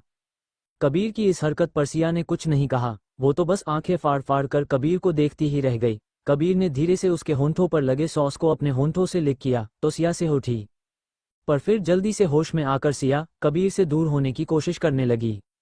पर जितना ही सिया कबीर से दूर होने की कोशिश करती, कबीर उतना ही सिया को और कसकर अपनी बाहों में जकड़ रहा था। हारकर सिया ने उससे दूर होने की कोशिश करना बंद कर दी और कबीर भी उसे ऐसे ही प्यार से गले लगाकर बैठा रहा। कबीर अपने ख्यालों में बस यही सोच रहा था कि मुझे क्या हो रहा है, क्यों मैं इस लड़की से इतना अटैच होता जा रहा हूँ, इसे अपने दूर नहीं जाने देना चाहता, इसके करीब रहकर ही मुझे सुकून मिलता है। वहीं दूसरी तरफ सिया बड़बड़ाते हुए सोच रही थी, पता नहीं सार का दूध पीकर बड़ा हुआ है क्या, इतनी ताकत आती कहाँ से है इस जानवर में, मुझे तो ये हिलने भी नहीं देता जानवर कहीं का। कुछ ही देर में वो लोग राजस्थान एयरपोर्ट पर लैंड कर जाते हैं। कबीर सिया का हॉर्न पकड़कर एयरपोर्ट के बाहर आता है और अपनी मर्सिडीज में अपने पैलेस की तरफ निकल जाता है। कार में कबीर को शांत देखकर सिया उससे हिम्मत करके बोली, कबीर, मेरी फैमिली। कबीर ने बिना सिया की तरफ देखे ही कहा, डोंट वरी बेबी, मेरे लोग वापस आ गए हैं एंड तुम्हारी फैमिली सही सलामत है। लेकिन से सिया डर गई और डरते डरते ही सिया ने कबीर से कहा, लेकिन क्या, बोलो बोलो ना। तब कबीर उसके चेहरे को अपने पास लाते हुए बोला, लेकिन अगर तुमने कभी भी मुझसे दूर जाने की कोशिश की या मुझे धोखा दिया तो कोई जिंदा नहीं बचेगा, कोई भी नहीं, तुम भी नहीं। फिर कबीर ने सिया आगे कहा, अगर तुमने मुझे छोड़कर जाने के बारे सोचा भी तो मैं तुम्हारी पूरी जिंदगी बर्बाद कर दूंगा। सो बेबी, तुम्हारे लिए यही अच्छा है कि एक अच्छी बीवी बनो और अपने हस्बैंड की सारी बातें मानो, समझी। कबीर की इतनी खतरनाक आवाज सुनकर तो सिया की तो रूह तक कांप गई। सिया कबीर से कुछ कह ही नहीं पा रही थी। उसकी धमकी से डरकर सिया का तो मुंह ही नहीं खुल पा रहा था। फिर कबीर सिया की तरफ देखना बंद कर अपनी आंखें बंद कर चुपचाप बैठ जाता है। कबीर के दिमाग में अभी बस उसकी फैमिली ही चल रही थी। कबीर की फैमिली में 2 कजन के अलावा उसकी दादी ही थी जो अब नहीं रही। कबीर की दादी ने हमेशा ही कबीर को माँ का प्यार दिया था। कबीर के फादर, अंकल और आंटी की डेथ आज से 10 साल पहले एक रोड एक्सीडेंट में हो गई थी और उसकी मोम तो कबीर का नाम तक सुनना पसंद नहीं करती थी। बस अब कबीर की फैमिली में उसके 2 कजन यश और मोहित ही थे और मोहित की प्यारी सी बेटी मैगी, और अब कबीर के लिए जान से भी ज्यादा इम्पोर्टेंट थी सिया। कबीर मैगी के बारे में भी सोचकर बहुत परेशान हो गया था क्योंकि मैगी की मां की डेथ उसके पैदा होते ही हो गई थी। तब से मोहित और दादी ने ही उसे बड़ा किया था। दादी ने ही उसे हमेशा मां का प्यार दिया था और अब दादी के गुजर जाने के बाद तो सबसे ज्यादा प्रॉब्लम मैगी को ही होने वाली थी। मोहित भी मैगी से बहुत प्यार करता था बट वो दूसरी शादी करने को तैयार नहीं था। उसने मरते वक्त अपनी वाइफ से वादा किया था कि वो मैगी का हमेशा अच्छे से ख्याल रखेगा। मोहित ने शादी करने की 2 बार कोशिश की पर दोनों बार उसे जो धोखा मिला उससे मोहित की अब हिम्मत नहीं थी कि वो फिर से किसी लड़की के पास भी जाए। वैसे तो मोहित घर का बड़ा बेटा था पर कबीर के पापा के बड़े होने की वजह से घर का अगला हेड कबीर को ही बनाया गया था और इस बात से घर में किसी को कोई दिक्कत भी नहीं थी। उन तीनों भाइयों में सगे से भी ज्यादा प्यार था। इन्हीं ख्यालों के बीच कबीर का पैलेस आ जाता है। कबीर सिया को एक लुक देकर गाड़ी से उतर जाता है, मानो उसे वार्निंग दे रहा हो कि यहाँ कोई गड़बड़ मत करना। कबीर आज पूरे 2 साल बाद यहाँ आ रहा था। जब से कबीर की अपनी माँ से लड़ाई हुई थी तब से ही वो यहाँ नहीं आया था। कबीर के पीछे सिया भी गाड़ी से उतर कबीर के पास जाकर खड़ी हो जाती है, फिर दोनों साथ में ही अंदर जाते हैं। यश कबीर को देखते ही आकर उसके गले लग गया और जोर जोर से रोने लगा। मोहित तो कुछ भी कहने सुनने की हालत में नहीं था, उसे गहरा सदमा लगा था। पूरे घर का माहौल बहुत बुरा था। हॉल में दादी की बड़ी सी तस्वीर पर हार चढ़ा हुआ था। सब बस दादी की अंतिम यात्रा की तैयारी कर रहे थे। सिया को भी अब सब समझ आ गया था कि क्यों कबीर आज इतना अजीब बिहेव कर रहा था। पहले तो कबीर की हरकतों को देख सिया को यही लग रहा था कि इस आदमी को कहीं मल्टीपल पर्सनैलिटी डिसऑर्डर तो नहीं है। पर इस वक्त सिया बस शांति से कबीर को रोते देख रही थी और कबीर को रोते देख पता नहीं क्यों सिया को बहुत बुरा लग रहा था। सिया एक साफ दिल लड़की थी, किसी की भी तकलीफ उससे देखी नहीं जाती थी। और इस वक्त भी सिया अचानक से कबीर का हाथ पकड़कर उसे हिम्मत देने की कोशिश करती है और कबीर से कहती है सब ठीक हो जाएगा। कबीर भी सिया की बात सुनकर बस हाँ में सर हिला देता है। फिर कबीर एक नौकर को सिया को अपने रूम ले जाने बोलता है और बाकी सब दादी को अंतिम विदाई देने चले जाते हैं। अगले 2 दिनों तक घर में मातम का माहौल था। सिया बाहर किसी को भी नहीं जानती थी, इसलिए सिया बस चुपचाप अपने कमरे में ही रहती थी। नौकर उसे टाइम पर खाना दे देते और दिन में कई बार उससे आकर ये पूछते थे कि को किसी चीज़ की ज़रूरत तो नहीं है ना। कबीर भी उन पिछले 2 दिनों में सिया से मिलने नहीं आया था। दिनों के बाद कबीर सिया से मिलने उसके कमरे में आया और सिया को देखते ही कबीर ने उसे गले से लगा लिया। सिया भी कुछ नहीं बोली। कुछ देर बाद कबीर सिया से अलग होकर उससे बोला सब ठीक है ना, तुम्हें यहाँ कोई दिक्कत तो नहीं हो रही। सिया कबीर के जवाब में कबीर से कहती है मैं ठीक हूँ, मुझे कोई दिक्कत नहीं हो रही, पर क्या तुम ठीक हो। और कबीर प्यार से सिया का हाथ पकड़कर कहता है जब तक तुम मेरे साथ हो सब ठीक है। अभी कबीर और सिया बात ही कर रहे थे कि तभी अचानक से कबीर को ढूंढते हुए यश उनके रूम में आ जाता है। यश अभी कबीर से कुछ कहने ही वाला था कि तभी वो कुछ ऐसा देखता है जो उसे किसी सपने से कम नहीं लग रहा था। कबीर एक लड़की के बहुत पास है और कबीर ने तो उस लड़की का हाथ भी पकड़ रखा है। यश जिसके हाथ में कुछ डॉक्यूमेंट्स थे वो सब फर्श पर गिर जाते हैं। डॉक्यूमेंट्स के गिरने की आवाज से सिया और कबीर का ध्यान यश पर जाता है। यश को देखते ही कबीर तुरंत ही सिया का हाथ छोड़ देता है और सिया से थोड़ा दूर खड़ा हो जाता है। तभी यश कबीर को टीच करते हुए पूछता है क्या बात है भाई, आपने तो भाभी को छुपा के रखा है, मुझसे मिलवाया भी नहीं। कबीर ने अभी तक किसी को भी अपनी शादी के बारे में नहीं बताया था। कबीर को ये टाइम ठीक भी नहीं लग रहा था किसी को सिया के बारे में बताने के लिए, इसलिए ही कबीर यश से बोलता है ये मेरी फ्रेंड है बस। कबीर के शब्द सुनकर सिया चौंक कर कबीर को देखने लगती है, पर कबीर उसे सीधे सीधे इग्नोर कर देता है। और तभी यश और सिया के पास बैठते हुए कहता है हेलो, एक यश राणा नाम तो सुना ही होगा। और यश की बात पर सिया बहुत मासूमियत से बोली नहीं। और फिर ब्लैंक एक्सप्रेशन के साथ कभी यश तो कभी कबीर को देखने लगी। सिया की मासूमियत देखकर कबीर बस हल्का सा मुस्करा देता है, पर यश चिढ़ते हुए बोलता है भाई आप लोग क्या मेरी बेइज्जती कर रहे हैं। तभी रूम में एक प्यारी सी आवाज आती है डैडी, और एक छोटी सी लगभग 4-5 साल की बच्ची भागते हुए कमरे के अंदर आती है और आते ही वो कबीर के गले लगकर बोलती है डैडी आप ताहा तले गिए थे। वो मैगी थी जो अपनी तोतली आवाज में कबीर को डैडी बोल रही थी। फिर मैगी को वापस से गले लगाकर कबीर बोला डैडी अपनी मैगी को छोड़कर कहाँ जा सकते हैं। फिर कबीर मैगी के सर पर बहुत प्यार से किस कर लेता है। वही सिया अपना मुंह खोले कभी मैगी को तो कभी कबीर को देख रही थी और उन्हें देखते हुए सिया मन में ही सोच रही थी कि इसकी तो बेटी है और अपने भाई से भी मुझे इस आदमी ने सिर्फ फ्रेंड कहकर ही इंट्रोड्यूस करवाया है। इसका तो साफ साफ यही मतलब है कि ये आदमी पक्का ही शादीशुदा है, पर शादीशुदा होते हुए भी इसने मुझसे शादी की और वो भी कोर्ट में, पर क्यों। सिया इस वक्त हैरानी से मैगी और कबीर को देख रही थी जो एक दूसरे के साथ मस्ती करने में बिजी थे और कबीर और मैगी रियल में ही फादर और डॉटर ही लग रहे थे। तभी अचानक से यश का फोन बजने लगता है और यश तुरंत ही कॉल उठा लेता है। कॉल पर बात करने के बाद यश कबीर को बताता है कि मोहित भाई आज ही मुंबई के लिए निकल रहे हैं, चलिए वो हम लोगों का ही वेट कर रहे हैं और मैं भी उनके साथ ही जा रहा हूँ। कंपनी में कुछ गड़बड़ हो गई है, हम लोग 10 दिनों में वापस आ जाएंगे। फिर यश और कबीर एक दूसरे से बात करते हुए बाहर जाने लगते हैं, पर छोटी मैगी जो कबीर के साथ ही चल रही थी वो कबीर का हाथ छुड़ाकर भागकर सिया के सामने आकर खड़ी हो जाती है। सिया तो अभी सदमे से बाहर भी नहीं आई थी कि मैगी अचानक से उसके पास आकर पूछती है डैडी ये कौन है। पर कबीर के कुछ कहने से पहले ही यश बोलता है छोटी मैगी ये तुम्हारी आंटी है। यश की बात सुनकर कबीर जब यश को घूर कर देखता है तो यश वहां से भाग जाता है। कबीर भी सिया की तरफ कोई ध्यान दिए बिना ही मैगी को गोद में उठाकर वहां से जाने लगता है और मैगी भी सिया को फ्लाइंग किस देते हुए बाय बाय बोलती हुई चली जाती है। सिया तो बस सदमे में ही कबीर और मैगी को जाते हुए देखती रह जाती है।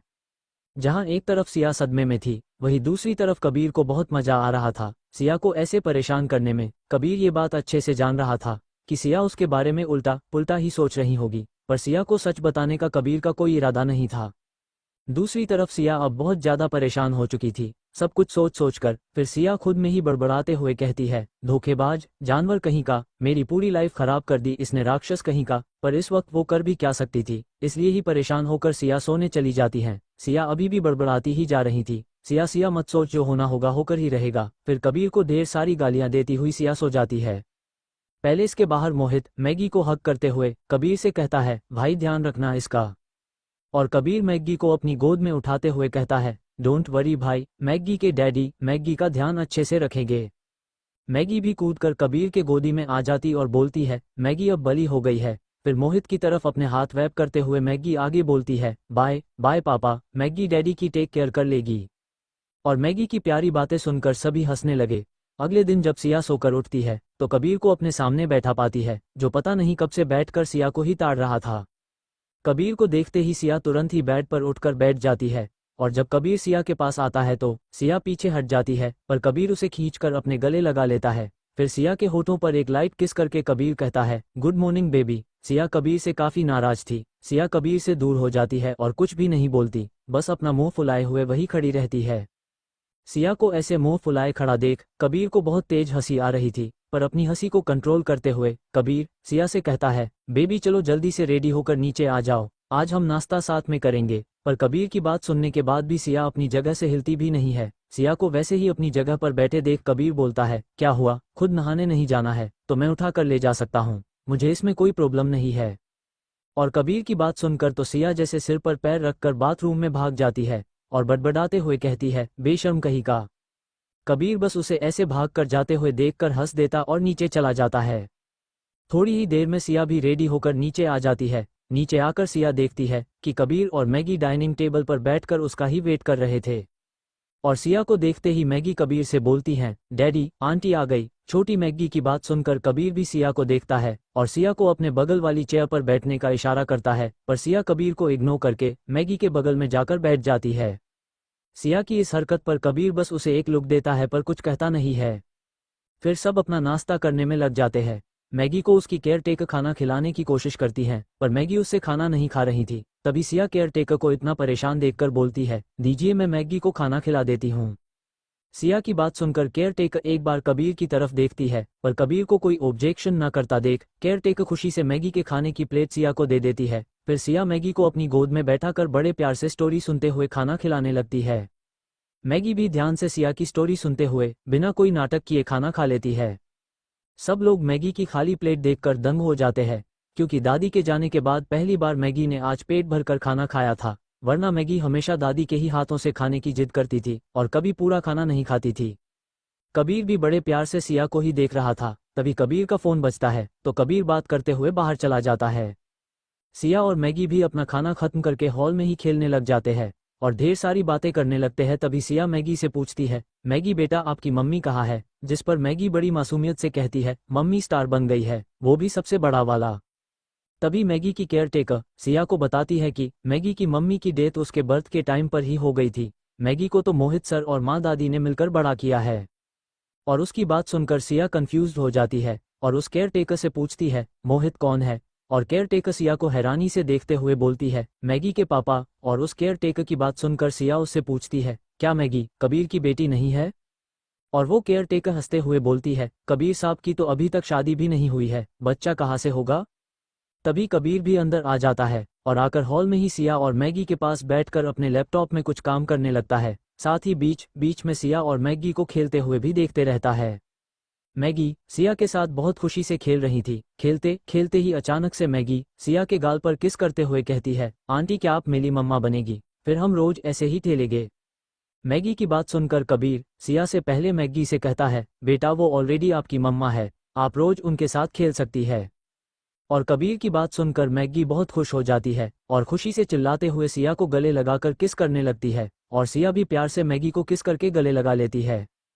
इधर कबीर जब सिया और मैगी को इतने प्यार से एक दूसरे के गले लगे हुए देखता है तो कबीर काफी जल जाता है कबीर इस वक्त बस यही सोच रहा था कि क्यों सिया मैगी की तरह उसे किस नहीं करती और ना ही उसे गले ही लगाती है। सिया और मैगी ऐसे ही बार बार एक दूसरे को किस कर रहे थे और एक दूसरे को गले भी लगा रहे थे और दोनों ने ही पास बैठे कबीर को दोनों पूरी तरह इग्नोर कर दिया था और कबीर बेचारा खुद को बस इग्नोर होते हुए देख रहा था। उसे तो सिया और मैगी दोनों पर बहुत गुस्सा आ रहा था, पर बेचारा इस वक्त कुछ नहीं कर सकता था। उसने तो कई बार मैगी को आवाज भी दी थी, पर मैगी उसे फुल इग्नोर कर रही थी। मैगी आज बहुत खुश थी, और होती भी क्यों नहीं, उसे आज फाइनली उसकी मम्मा जो मिल गई थी। फिर मैगी खुशी से सिया को अपनी चमकती आंखों से देखते हुए बोलती है, क्या मैं आपको मम्मा बोल सकती हूँ? और फिर मासूम सा फेस बनाकर सिया को देखने लगती है। मैगी की बात सुनकर सिया को अजीब तो लगता है मम्मा सुनना, पर सिया मैगी को इतना खुश देख मना नहीं कर पाती। फिर सिया मैगी से कहती है, हाँ जरूर बेटा, आप मुझे मम्मा बुला सकती हैं। फिर मैगी खुशी से मम्मा मम्मा बोलते हुए सिया के चारों तरफ गोल गोल चक्कर लगाने लगती है। मैगी को इतना ज्यादा खुश देख सब खुश हो रहे थे, क्योंकि सबको मैगी को इतना खुश देखे एक आरसा हो गया था। बस एक कबीर ही था जो मुंह लटकाए बैठा था, क्योंकि कबीर मैगी से बहुत जेलस फील कर रहा था और मैगी को घूरते हुए सिया के साथ चिपकते देख रहा था। तभी मैगी सिया से बोलती है, आज से मैगी मम्मा के साथ ही रहेगी और मैगी मम्मा के रूम में मम्मा के पास ही सोएगी और मम्मा के साथ ही नहाई करेगी। और मैगी की बात सुन कबीर अपना सारा काम छोड़ जोर से बोलता है, नहीं। सब लोग अचानक से कबीर के चिल्लाने से डर जाते हैं और कबीर को अजीब नजरों से देखने लगते हैं। पर मैगी कबीर को देखते हुए क्यूट सा फेस बनाकर बोलती है, क्यों नहीं, ये मैगी की मम्मा है ना, तो मैगी के साथ ही रहेगी। और अपनी बात खत्म करके मैगी कबीर को चिढ़ाने वाली नजरों से देखने लगती है। फिर मैगी अपनी केयर टेकर को ऑर्डर देते हुए कहती है, आंटी मैगी के टॉयज और कपड़े मेरी मम्मा के रूम में रख दो।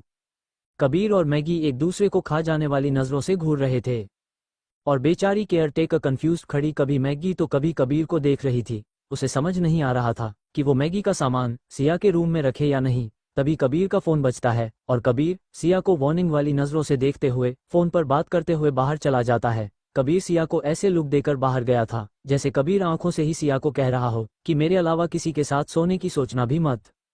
सिया उसकी आंखों को देखकर डर गई थी और मन में ही सोच रही थी कि क्या ये इंसान इस छोटी सी बच्ची से जल रहा है, कैसा है ये, पक्का ही जानवर है, इंसान तो हो ही नहीं सकता।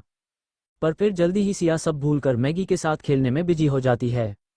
कबीर कुछ देर बाद अपनी बात खत्म करके अंदर आता है, पर सिया से कुछ बोले बिना ही अपने रूम की तरफ जाने लगता है। कबीर अपने फोन को होंठों में घुमाते हुए ऊपर जा रहा था। सिया की नजरें जब कबीर के फोन पर जाती हैं तो सिया को याद आता है कि अपने घर और ऑफिस में बात किए हुए सिया को लगभग एक वीक से ज्यादा हो गया है।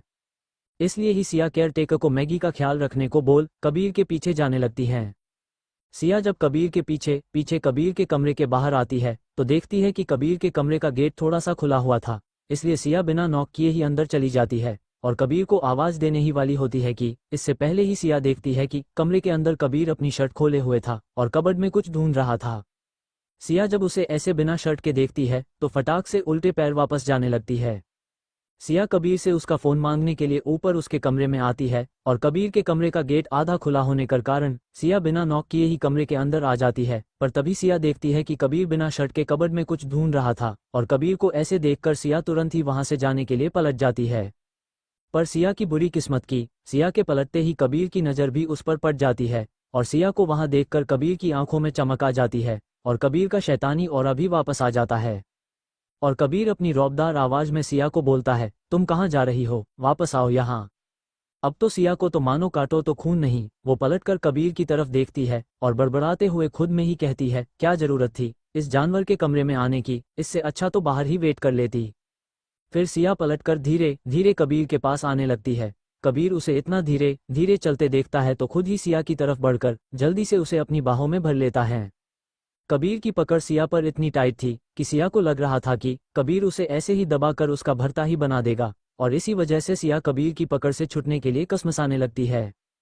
और सिया को ऐसे छटपटाते देख कबीर चिढ़ते हुए सिया से कहता है, अभी मैगी को तो तुम बड़े प्यार से गले लगा रही थी और मैंने गले लगाया तो मुझसे छूटने की कोशिश कर रही हो, मुझ में क्या कांटे लगे हैं। बेचारी सिया कबीर की पागलपन भरी बातों को सुन स्पीचलेस रह जाती है। तभी कबीर सिया को छोड़ देता है, पर इससे पहले कि सिया चैन की एक सांस भी ले पाती कबीर सिया को कबर्ड से लगा देता है और सिया का चेहरा ऊपर उठाकर उसके होठों को किस करने लगता है। कबीर सिया को पैशनेटली किस कर रहा था और उसके लिप्स को बाइट भी कर रहा था और कबीर के लगातार किस करते रहने के कारण अब सिया को सांस आना भी बंद हो गई थी। सिया कबीर से छूटने की पूरी कोशिश कर रही थी, पर सिया जितनी ज्यादा कोशिश कबीर को खुद से दूर करने की करती, कबीर उतनी ही ज्यादा फोर्स के साथ उसे किस करने लगता है। जल्दी ही कबीर को एहसास होता है कि सिया सांस नहीं ले पा रही है, इसलिए सिया की खराब हालत को देखकर कबीर उसके लिप्स को छोड़ देता है और सिया फाइनली अब सांस ले पा रही थी और कबीर अब सिया के गले और कॉलर बोन पर किस करने लगता है। कबीर से छुटने के लिए सिया जोर से कबीर को अपने नेल से स्क्रैच करने लगती है और जैसे ही सिया चिल्लाने की कोशिश करती है, कबीर तुरंत सी सिया के मुंह पर अपने हाथ रख देता है ताकि कोई सिया की आवाज़ सुन ना ले। कबीर अब अपने कंट्रोल में नहीं था, वो बस सिया को अपना बनाना चाहता था। फिर कबीर सिया को खींचकर अपने बेड पर धक्का देता है और कबीर के धक्का देने से सिया तुरंत ही बेड पर गिर जाती है और कबीर की लस्ट से भरी नज़रों को देखकर सिया डर से कांपने लगती है।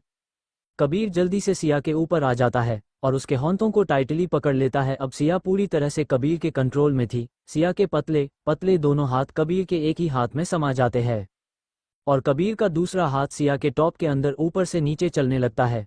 सिया इस वक्त बहुत ज्यादा डरी हुई थी और उसकी आंखों से आंसू किसी भी वक्त निकलने ही वाले थे। कबीर अभी भी सिया को किस कर रहा था, पर कबीर इससे आगे कुछ और कर पाता कि दरवाजे के पास से एक आवाज आती है, डैडी आपको क्यों हट कर रहे हैं। और उस आवाज को सुनकर कबीर और सिया दोनों चौंक जाते हैं। उनके दरवाजे पर मैगी अपने हाथों में अपना छोटा सा लगेज बैग लेकर खड़ी थी और अपनी बड़ी बड़ी आंखों से कबीर को ही घूर रही थी। मैगी को दरवाजे पर खड़ा देखकर कबीर तुरंत ही सिया को छोड़ देता है और सिया से अलग होकर खड़ा हो जाता है। कबीर मन ही मन में यही सोच रहा था कि इस छोटी शैतान को भी अभी ही आना था, अगली बार से दरवाजा बंद करना नहीं भूलूंगा। सिया भी उठकर बैठ जाती है। आज मैगी उसे किसी एंजल से कम नहीं लग रही थी। फिर मैगी दौड़ते हुए सिया के पास आती है और जल्दी से बेड पर चढ़ जाती है। फिर मैगी सिया के आंसू पोंछते हुए सिया से कहती है, don't worry mamma, Maggie daddy को पनिश करेगी। कबीर बस मैगी को ही घूर रहा था जो सिया को कसकर गले लगाए हुए थी और अपनी बड़ी बड़ी आंखों को छोटा करके कबीर को ही देख रही थी। कबीर मैगी को सीधा सीधा इग्नोर करके सिया के पास आकर उसके आंसू पोंछते हुए सिया के कानों में धीरे से कहता है, मैं पति हूँ, तुम्हारा और मेरा हक है तुम पर, अब अच्छी बीवी की तरह इन सब की आदत डाल लो, मैं कभी तुम्हें हट नहीं करूंगा। फिर कबीर सिया के गालों पर एक लाइट किस करके अपने कपड़े लेकर बाथरूम के अंदर चला जाता है।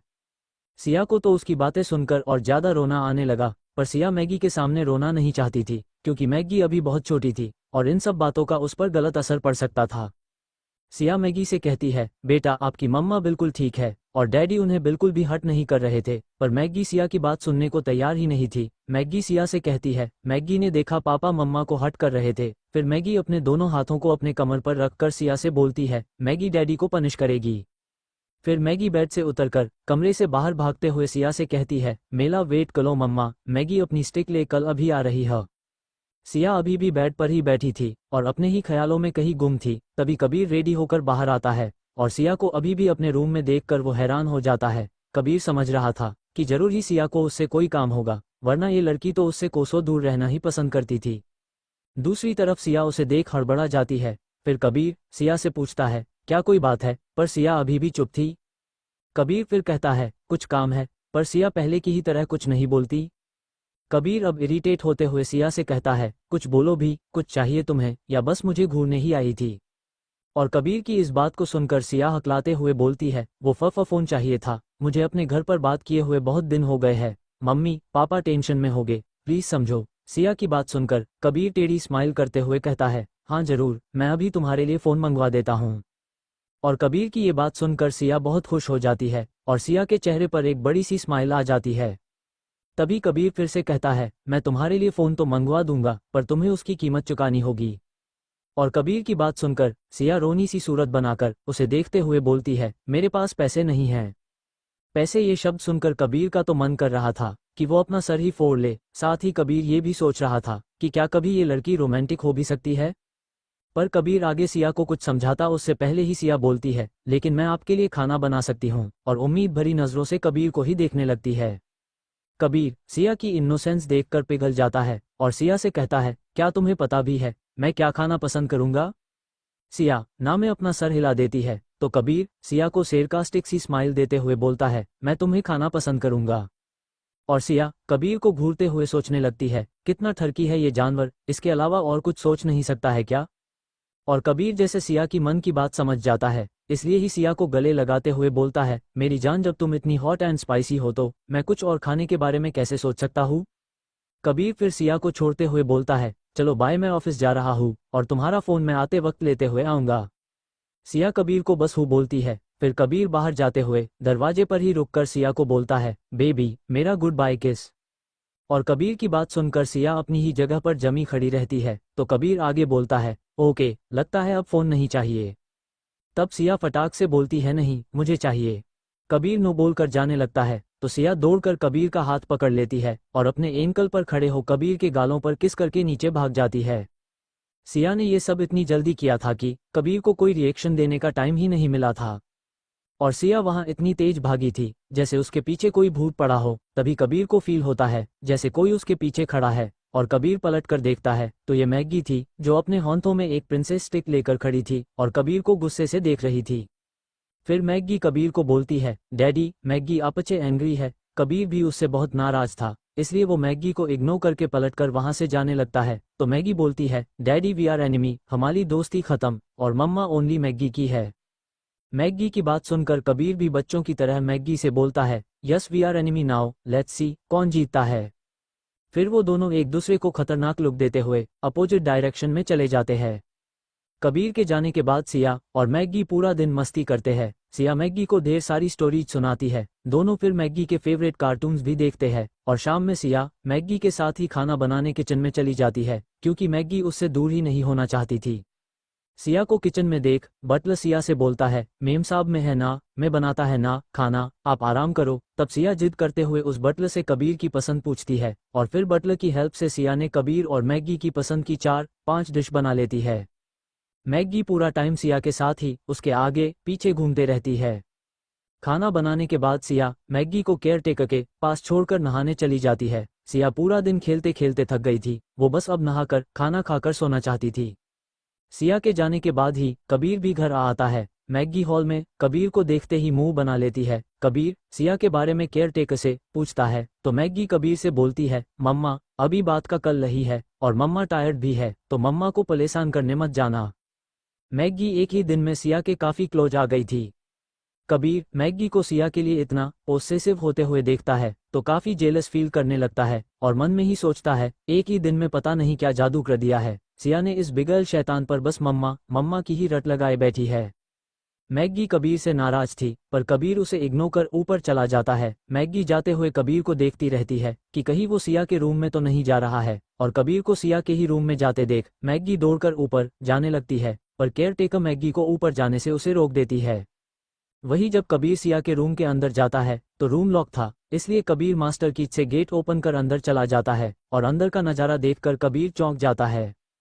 सिया रूम में टॉवल पहने हुए ही हेयर ड्रायर से अपने लंबे बाल सुखा रही थी और साथ ही टीवी में चल रहे सॉन्ग्स को भी गुनगुना रही थी। सिया अपनी ही धुन में मगन थी। सिया को बिल्कुल पता नहीं चला कि कबीर उसके रूम में है। कबीर भी दरवाजे के पास टेक लगाकर बस सिया को देखे ही जा रहा था। अचानक से सिया जब अपने कपड़े लेने के लिए पलटी तो कबीर को देखते ही सदमे में आ गई। फिर सिया हकलाते हुए कबीर से बोली, कबीर तुम अंदर कैसे आए, मैंने तो गेट लॉक किया था। फिर खुद में ही कंफ्यूज बड़बड़ाती है, गेट लॉक किया था क्या।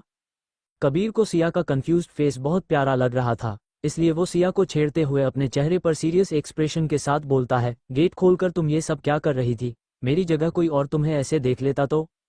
सिया को लगता है कि कबीर बहुत ज्यादा गुस्से में ये सब बोल रहा है, इसलिए सिया डरते डरते ही कबीर से बोलती है, नहीं कबीर सच में मेरा यकीन करो, मैंने गेट लॉक किया था, मुझे अच्छी तरह से याद है। फिर कबीर पूछता है, अच्छा कैसे गेट लॉक किया था तुमने, जरा एक बार करके दिखाओ। कबीर की बात सुनकर सिया जल्दी से गेट की तरफ डर से बढ़ने लगती है क्योंकि उसे लग रहा था कि कबीर अभी बहुत गुस्से में है। पर बीच रास्ते में ही कबीर सिया को पकड़कर अपनी गोद में उठा लेता है। सिया कबीर के इतनी फास्ट एक्शन से डर जाती है और कबीर से छूटने की कोशिश करने लगती है। सिया को छटपटाते देख कबीर उसे डराते हुए बोलता है, हिलना बंद करो वरना यही गिरा दूंगा। और सिया डर से मारे कबीर के गले को कसकर पकड़ लेती है। कबीर उसके पकड़ने से काफी खुश हो जाता है और सिया के कान के पास आकर बोलता है, मैंने तो खाना रात में बनाने को बोला था पर तुमने तो इतनी जल्दी बनाकर मुझे सर्वे भी कर दिया, note bad note bad. Siya Kabir से डरते हुए बोलती है, प्लीज कबीर नहीं, छोड़ दो मुझे। और सिया की बात सुनकर कबीर कहता है, सोच लो, अगर गिर गई तो बाद में मुझे कुछ मत बोलना। सिया अब कंफ्यूज्ड होकर कबीर का फेस देखने लगती है। उसे समझ ही नहीं आ रहा था कि आगे क्या बोले, इसलिए ही सिया कुछ और नहीं बोलती। फिर कबीर सिया को लेकर बेड पर चला जाता है और उसे बेड पर बिठा देता है और सिया तुरंत ही वहां से भागने की कोशिश करने लगती है, पर कबीर सिया से भी ज्यादा फास्ट था। वो सिया के मूव करने से पहले ही सिया को पकड़ लेता है और फिर सिया को किस करना शुरू कर देता है। कबीर सिया को पैशनेट किस कर रहा था। किस करते हुए धीरे धीरे कबीर का हाथ सिया के लपेटे हुए टॉवल की तरफ चला जाता है। कबीर को फील होता है कि सिया अपने दोनों हाथों से बहुत जोर से अपना टॉवल पकड़कर बैठी हुई है। कबीर ने कई बार कोशिश की सिया का टॉवल अलग करने की, पर कबीर ऐसा कर नहीं पाया और अब कबीर झल्ला गया था। फिर कबीर सिया के लिप्स पर जोर से बाइट कर देता है, जिससे सिया दर्द से करा उठती है और अपनी नम आंखों से कबीर को देखने लगती है। उसकी नम आंखें देखकर कबीर तुरंत ही सिया से अलग हो जाता है और एक जोर का पंच दीवार पर मारकर सिया से कहता है, तुम ऐसा बिहेव करना बंद करो जैसे मैं तुम्हें खा रहा हूँ। मैं पति हूँ तुम्हारा, एक ही बात कितनी बार समझानी पड़ेगी तुम्हें। कबीर फिर आगे कहता है, यार मैं तुमसे बहुत प्यार करता हूँ, मैं मानता हूँ मैं बात करने में अच्छा नहीं हूँ, मैं तुम्हें समझा नहीं पा रहा हूँ कि तुम मेरे लिए कितनी इंपॉर्टेंट हो। मैं मानता हूँ मैंने तुमसे जबरदस्ती शादी की है, पर मैं तुम्हें कभी हर्ट नहीं करूंगा और ना ही तुम्हारी फैमिली को ही हर्ट करूंगा। सिया भी अब तक शांत हो गई थी और ध्यान से कबीर की बातें ही सुन रही थी। कबीर फिर थोड़ा प्यार से बोलता है, मैं कुछ नहीं कर रहा हूँ तुम्हारे साथ, पर मैं फ्यूचर की गारंटी नहीं ले सकता। वैसे भी तुम्हारे पास आते ही मेरा कंट्रोल खत्म हो जाता है। फिर कबीर सिया को छोड़कर जाते हुए बोलता है, तुम्हारा फोन टेबल पर रखा हुआ है, ले लो, बट कोई होशियारी मत करना वरना अंजाम तुम जानती हो। सिर्फ घर पर ही बात करना और अपने किसी बॉयफ्रेंड को कॉल मत करना। कबीर की बात सुनकर सिया बस हाँ में अपना सर हिला देती है और कबीर के जाने के बाद सिया अपना फेस धोने बाथरूम में चली जाती है। फिर से फ्रेश होकर सिया सबसे पहले फ़ोन लेती है। फ़ोन बहुत महंगा और लेटेस्ट मॉडल का था। सिया जैसे ही फ़ोन ऑन करती है तो देखती है स्क्रीन पर कबीर की एक पिक लगी हुई थी। उस वॉलपेपर को देखकर सिया सोचती है, कितना सेल्फ ऑब्सेस्ड पर्सन है ये, मुझे फ़ोन भी दिया तो अपनी फ़ोटो लगाकर। पर सिया उस वॉलपेपर को हटाने की हिम्मत भी नहीं करती है और जल्दी से अपने घर कॉल करती है। सिया का कॉल उसकी माँ उठाती है और उनके कॉल उठाते ही सिया बोलती है, माँ, और सिया की आवाज़ सुनते ही सिया की माँ राखी सिया पर सवालों की झड़ी लगा देती है और एक के बाद एक सिया से लगातार कई सवाल पूछती है। तू है कहाँ? तेरा फ़ोन क्यों नहीं लग रहा? तू ठीक तो है ना? और ये किसका नंबर है? तू कहीं किसी प्रॉब्लम में तो नहीं है ना बेटा? अपनी माँ के नॉन स्टॉप सवालों को सुनकर सिया माँ से बोलती है, माँ सांस तो ले लो, और मैं ठीक हूँ, मेरा फ़ोन चोरी हो गया था इसलिए ही आप लोगों को कॉल नहीं कर पाए। तब सिया की माँ सिया से बोलती है, तुझे पता भी है हम सब तेरे लिए कितना परेशान हो गए थे। तेरे पापा ने तो 2 दिनों से ठीक से खाना तक नहीं खाया था और ये तो कल दिल्ली तुझे देखने जाने को भी बोल रहे थे। अपने पापा के दिल्ली आने की बात सुनकर सिया काफ़ी परेशान हो गई थी, क्योंकि सिया इस वक्त खुद ही दिल्ली में नहीं राजस्थान में थी। इसलिए सिया हड़बड़ाते हुए कहती है, माँ, मैं एकदम मस्त हूँ और मेरे ऑफिस में इस वक्त बहुत काम है, मैं बहुत बिजी हूँ, सो कोई ज़रूरत नहीं है पापा को यहाँ आने की। फिर सिया अपने पापा से बात करके किसी तरह उन्हें दिल्ली ना आने के लिए मना लेती है। अपनी बात खत्म करके सिया जब नीचे जाती है तो देखती है नीचे डाइनिंग टेबल पर बैठकर कबीर और मैगी बस सिया का ही वेट कर रहे थे। सिया के नीचे आते ही कबीर सिया को अपने पास बैठने को बोलता है और मैगी अपने पास। सिया दोनों के बीच वाली चेयर पर जाकर बैठ जाती है, जिससे कबीर और मैगी दोनों ही खुश हो जाते हैं। सिया के बैठने के बाद बटलर खाना लगा देता है। कबीर खाना खाते हुए बटलर से बोलता है, आज खाना तो बहुत टेस्टी बनाया है अंकल आपने। तभी मैगी तपाक से कबीर को बोलती है, खाना तो टेस्टी होगा ही, मेरी मम्मा ने जो बनाया है। फिर मैगी अपने छोटे छोटे हाथों से सिया को खाना खिलाने लगती है और सिया भी मैगी को बहुत प्यार से खाना खिला रही थी। कबीर सिया को हैरानी से देखते हुए पूछता है, क्या सच में खाना तुमने बनाया है? ये तो सच में बहुत टेस्टी है, क्या बता है वाइफी, तुम तो शेफ निकली यार। कबीर की बात पर सिया बस हाँ में अपना सर हिला देती है। कबीर सिया से बहुत इम्प्रेसिव था, पर साथ ही इस वक्त मैगी से जेलस भी, क्योंकि वो कबीर के सामने ही जानबूझकर सिया को खाना खिला रही थी और चिढ़ा भी रही थी, और सिया तो मैगी को और भी ज़्यादा प्यार से खाना खिला रही थी और कबीर को पूरी तरह से इग्नोर कर रही थी। कबीर ने कई बार सिया और मैगी का ध्यान अपनी तरफ खींचने की कोशिश भी की थी, पर उन दोनों ने कबीर की किसी भी हरकत पर कोई ध्यान नहीं दिया।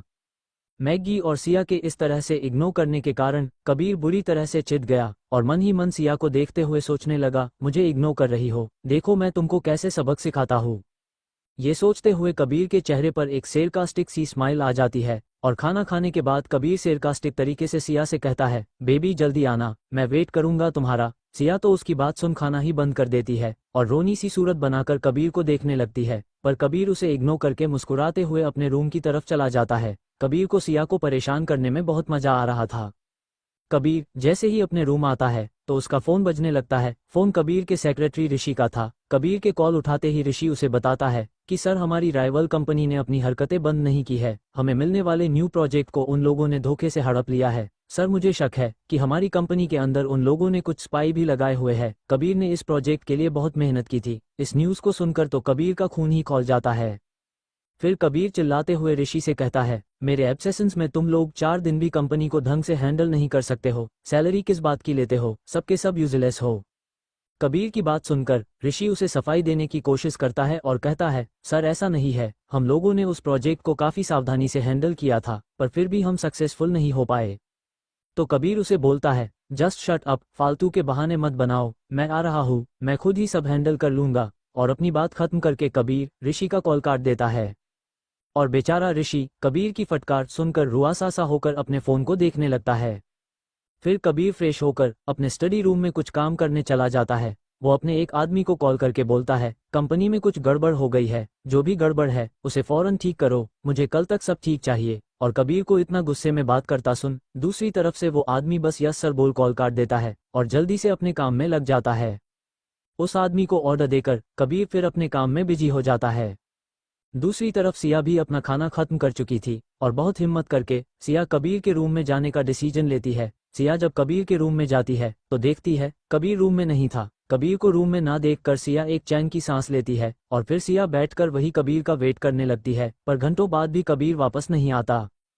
सिया कबीर के रूम में उसका वेट कर रही थी, पर जब घंटों बाद भी कबीर अपने कमरे में वापस नहीं आता तो सिया कबीर का वेट करते करते वही बेड पर ही सो जाती है और जल्दी ही सिया गहरी नींद में सो जाती है। मैग्गी पूरे घर में सिया को ढूंढ रही थी, पर सिया मैग्गी को कहीं नहीं मिल रही थी। इसलिए ही मैग्गी सिया को ढूंढते हुए कबीर के रूम में आ जाती है और सिया को कबीर के रूम में देखकर मैग्गी काफी खुश हो जाती है और भागते हुए सिया के पास बेड पर जाती है।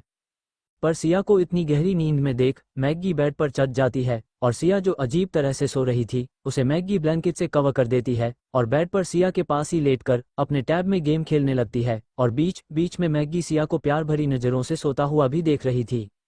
थोड़ी देर बाद जब कबीर अपना काम खत्म करके अपने रूम में वापस आता है तो सिया को अपने बेड पर आराम से सोते देखकर कबीर काफी खुश हो जाता है और कबीर जल्दी से रूम का गेट लॉक कर सिया के पास आने लगता है। पर अभी कबीर केवल 2 कदम ही आगे बढ़ा ही था कि कबीर की नज़र मैग्गी पर पड़ती है, जो सिया से चिपक कर अपने टैब में गेम खेल रही थी। और कबीर मैग्गी को अपने बेड पर सिया से चिपके हुए बैठे देखकर ही चिढ़ जाता है।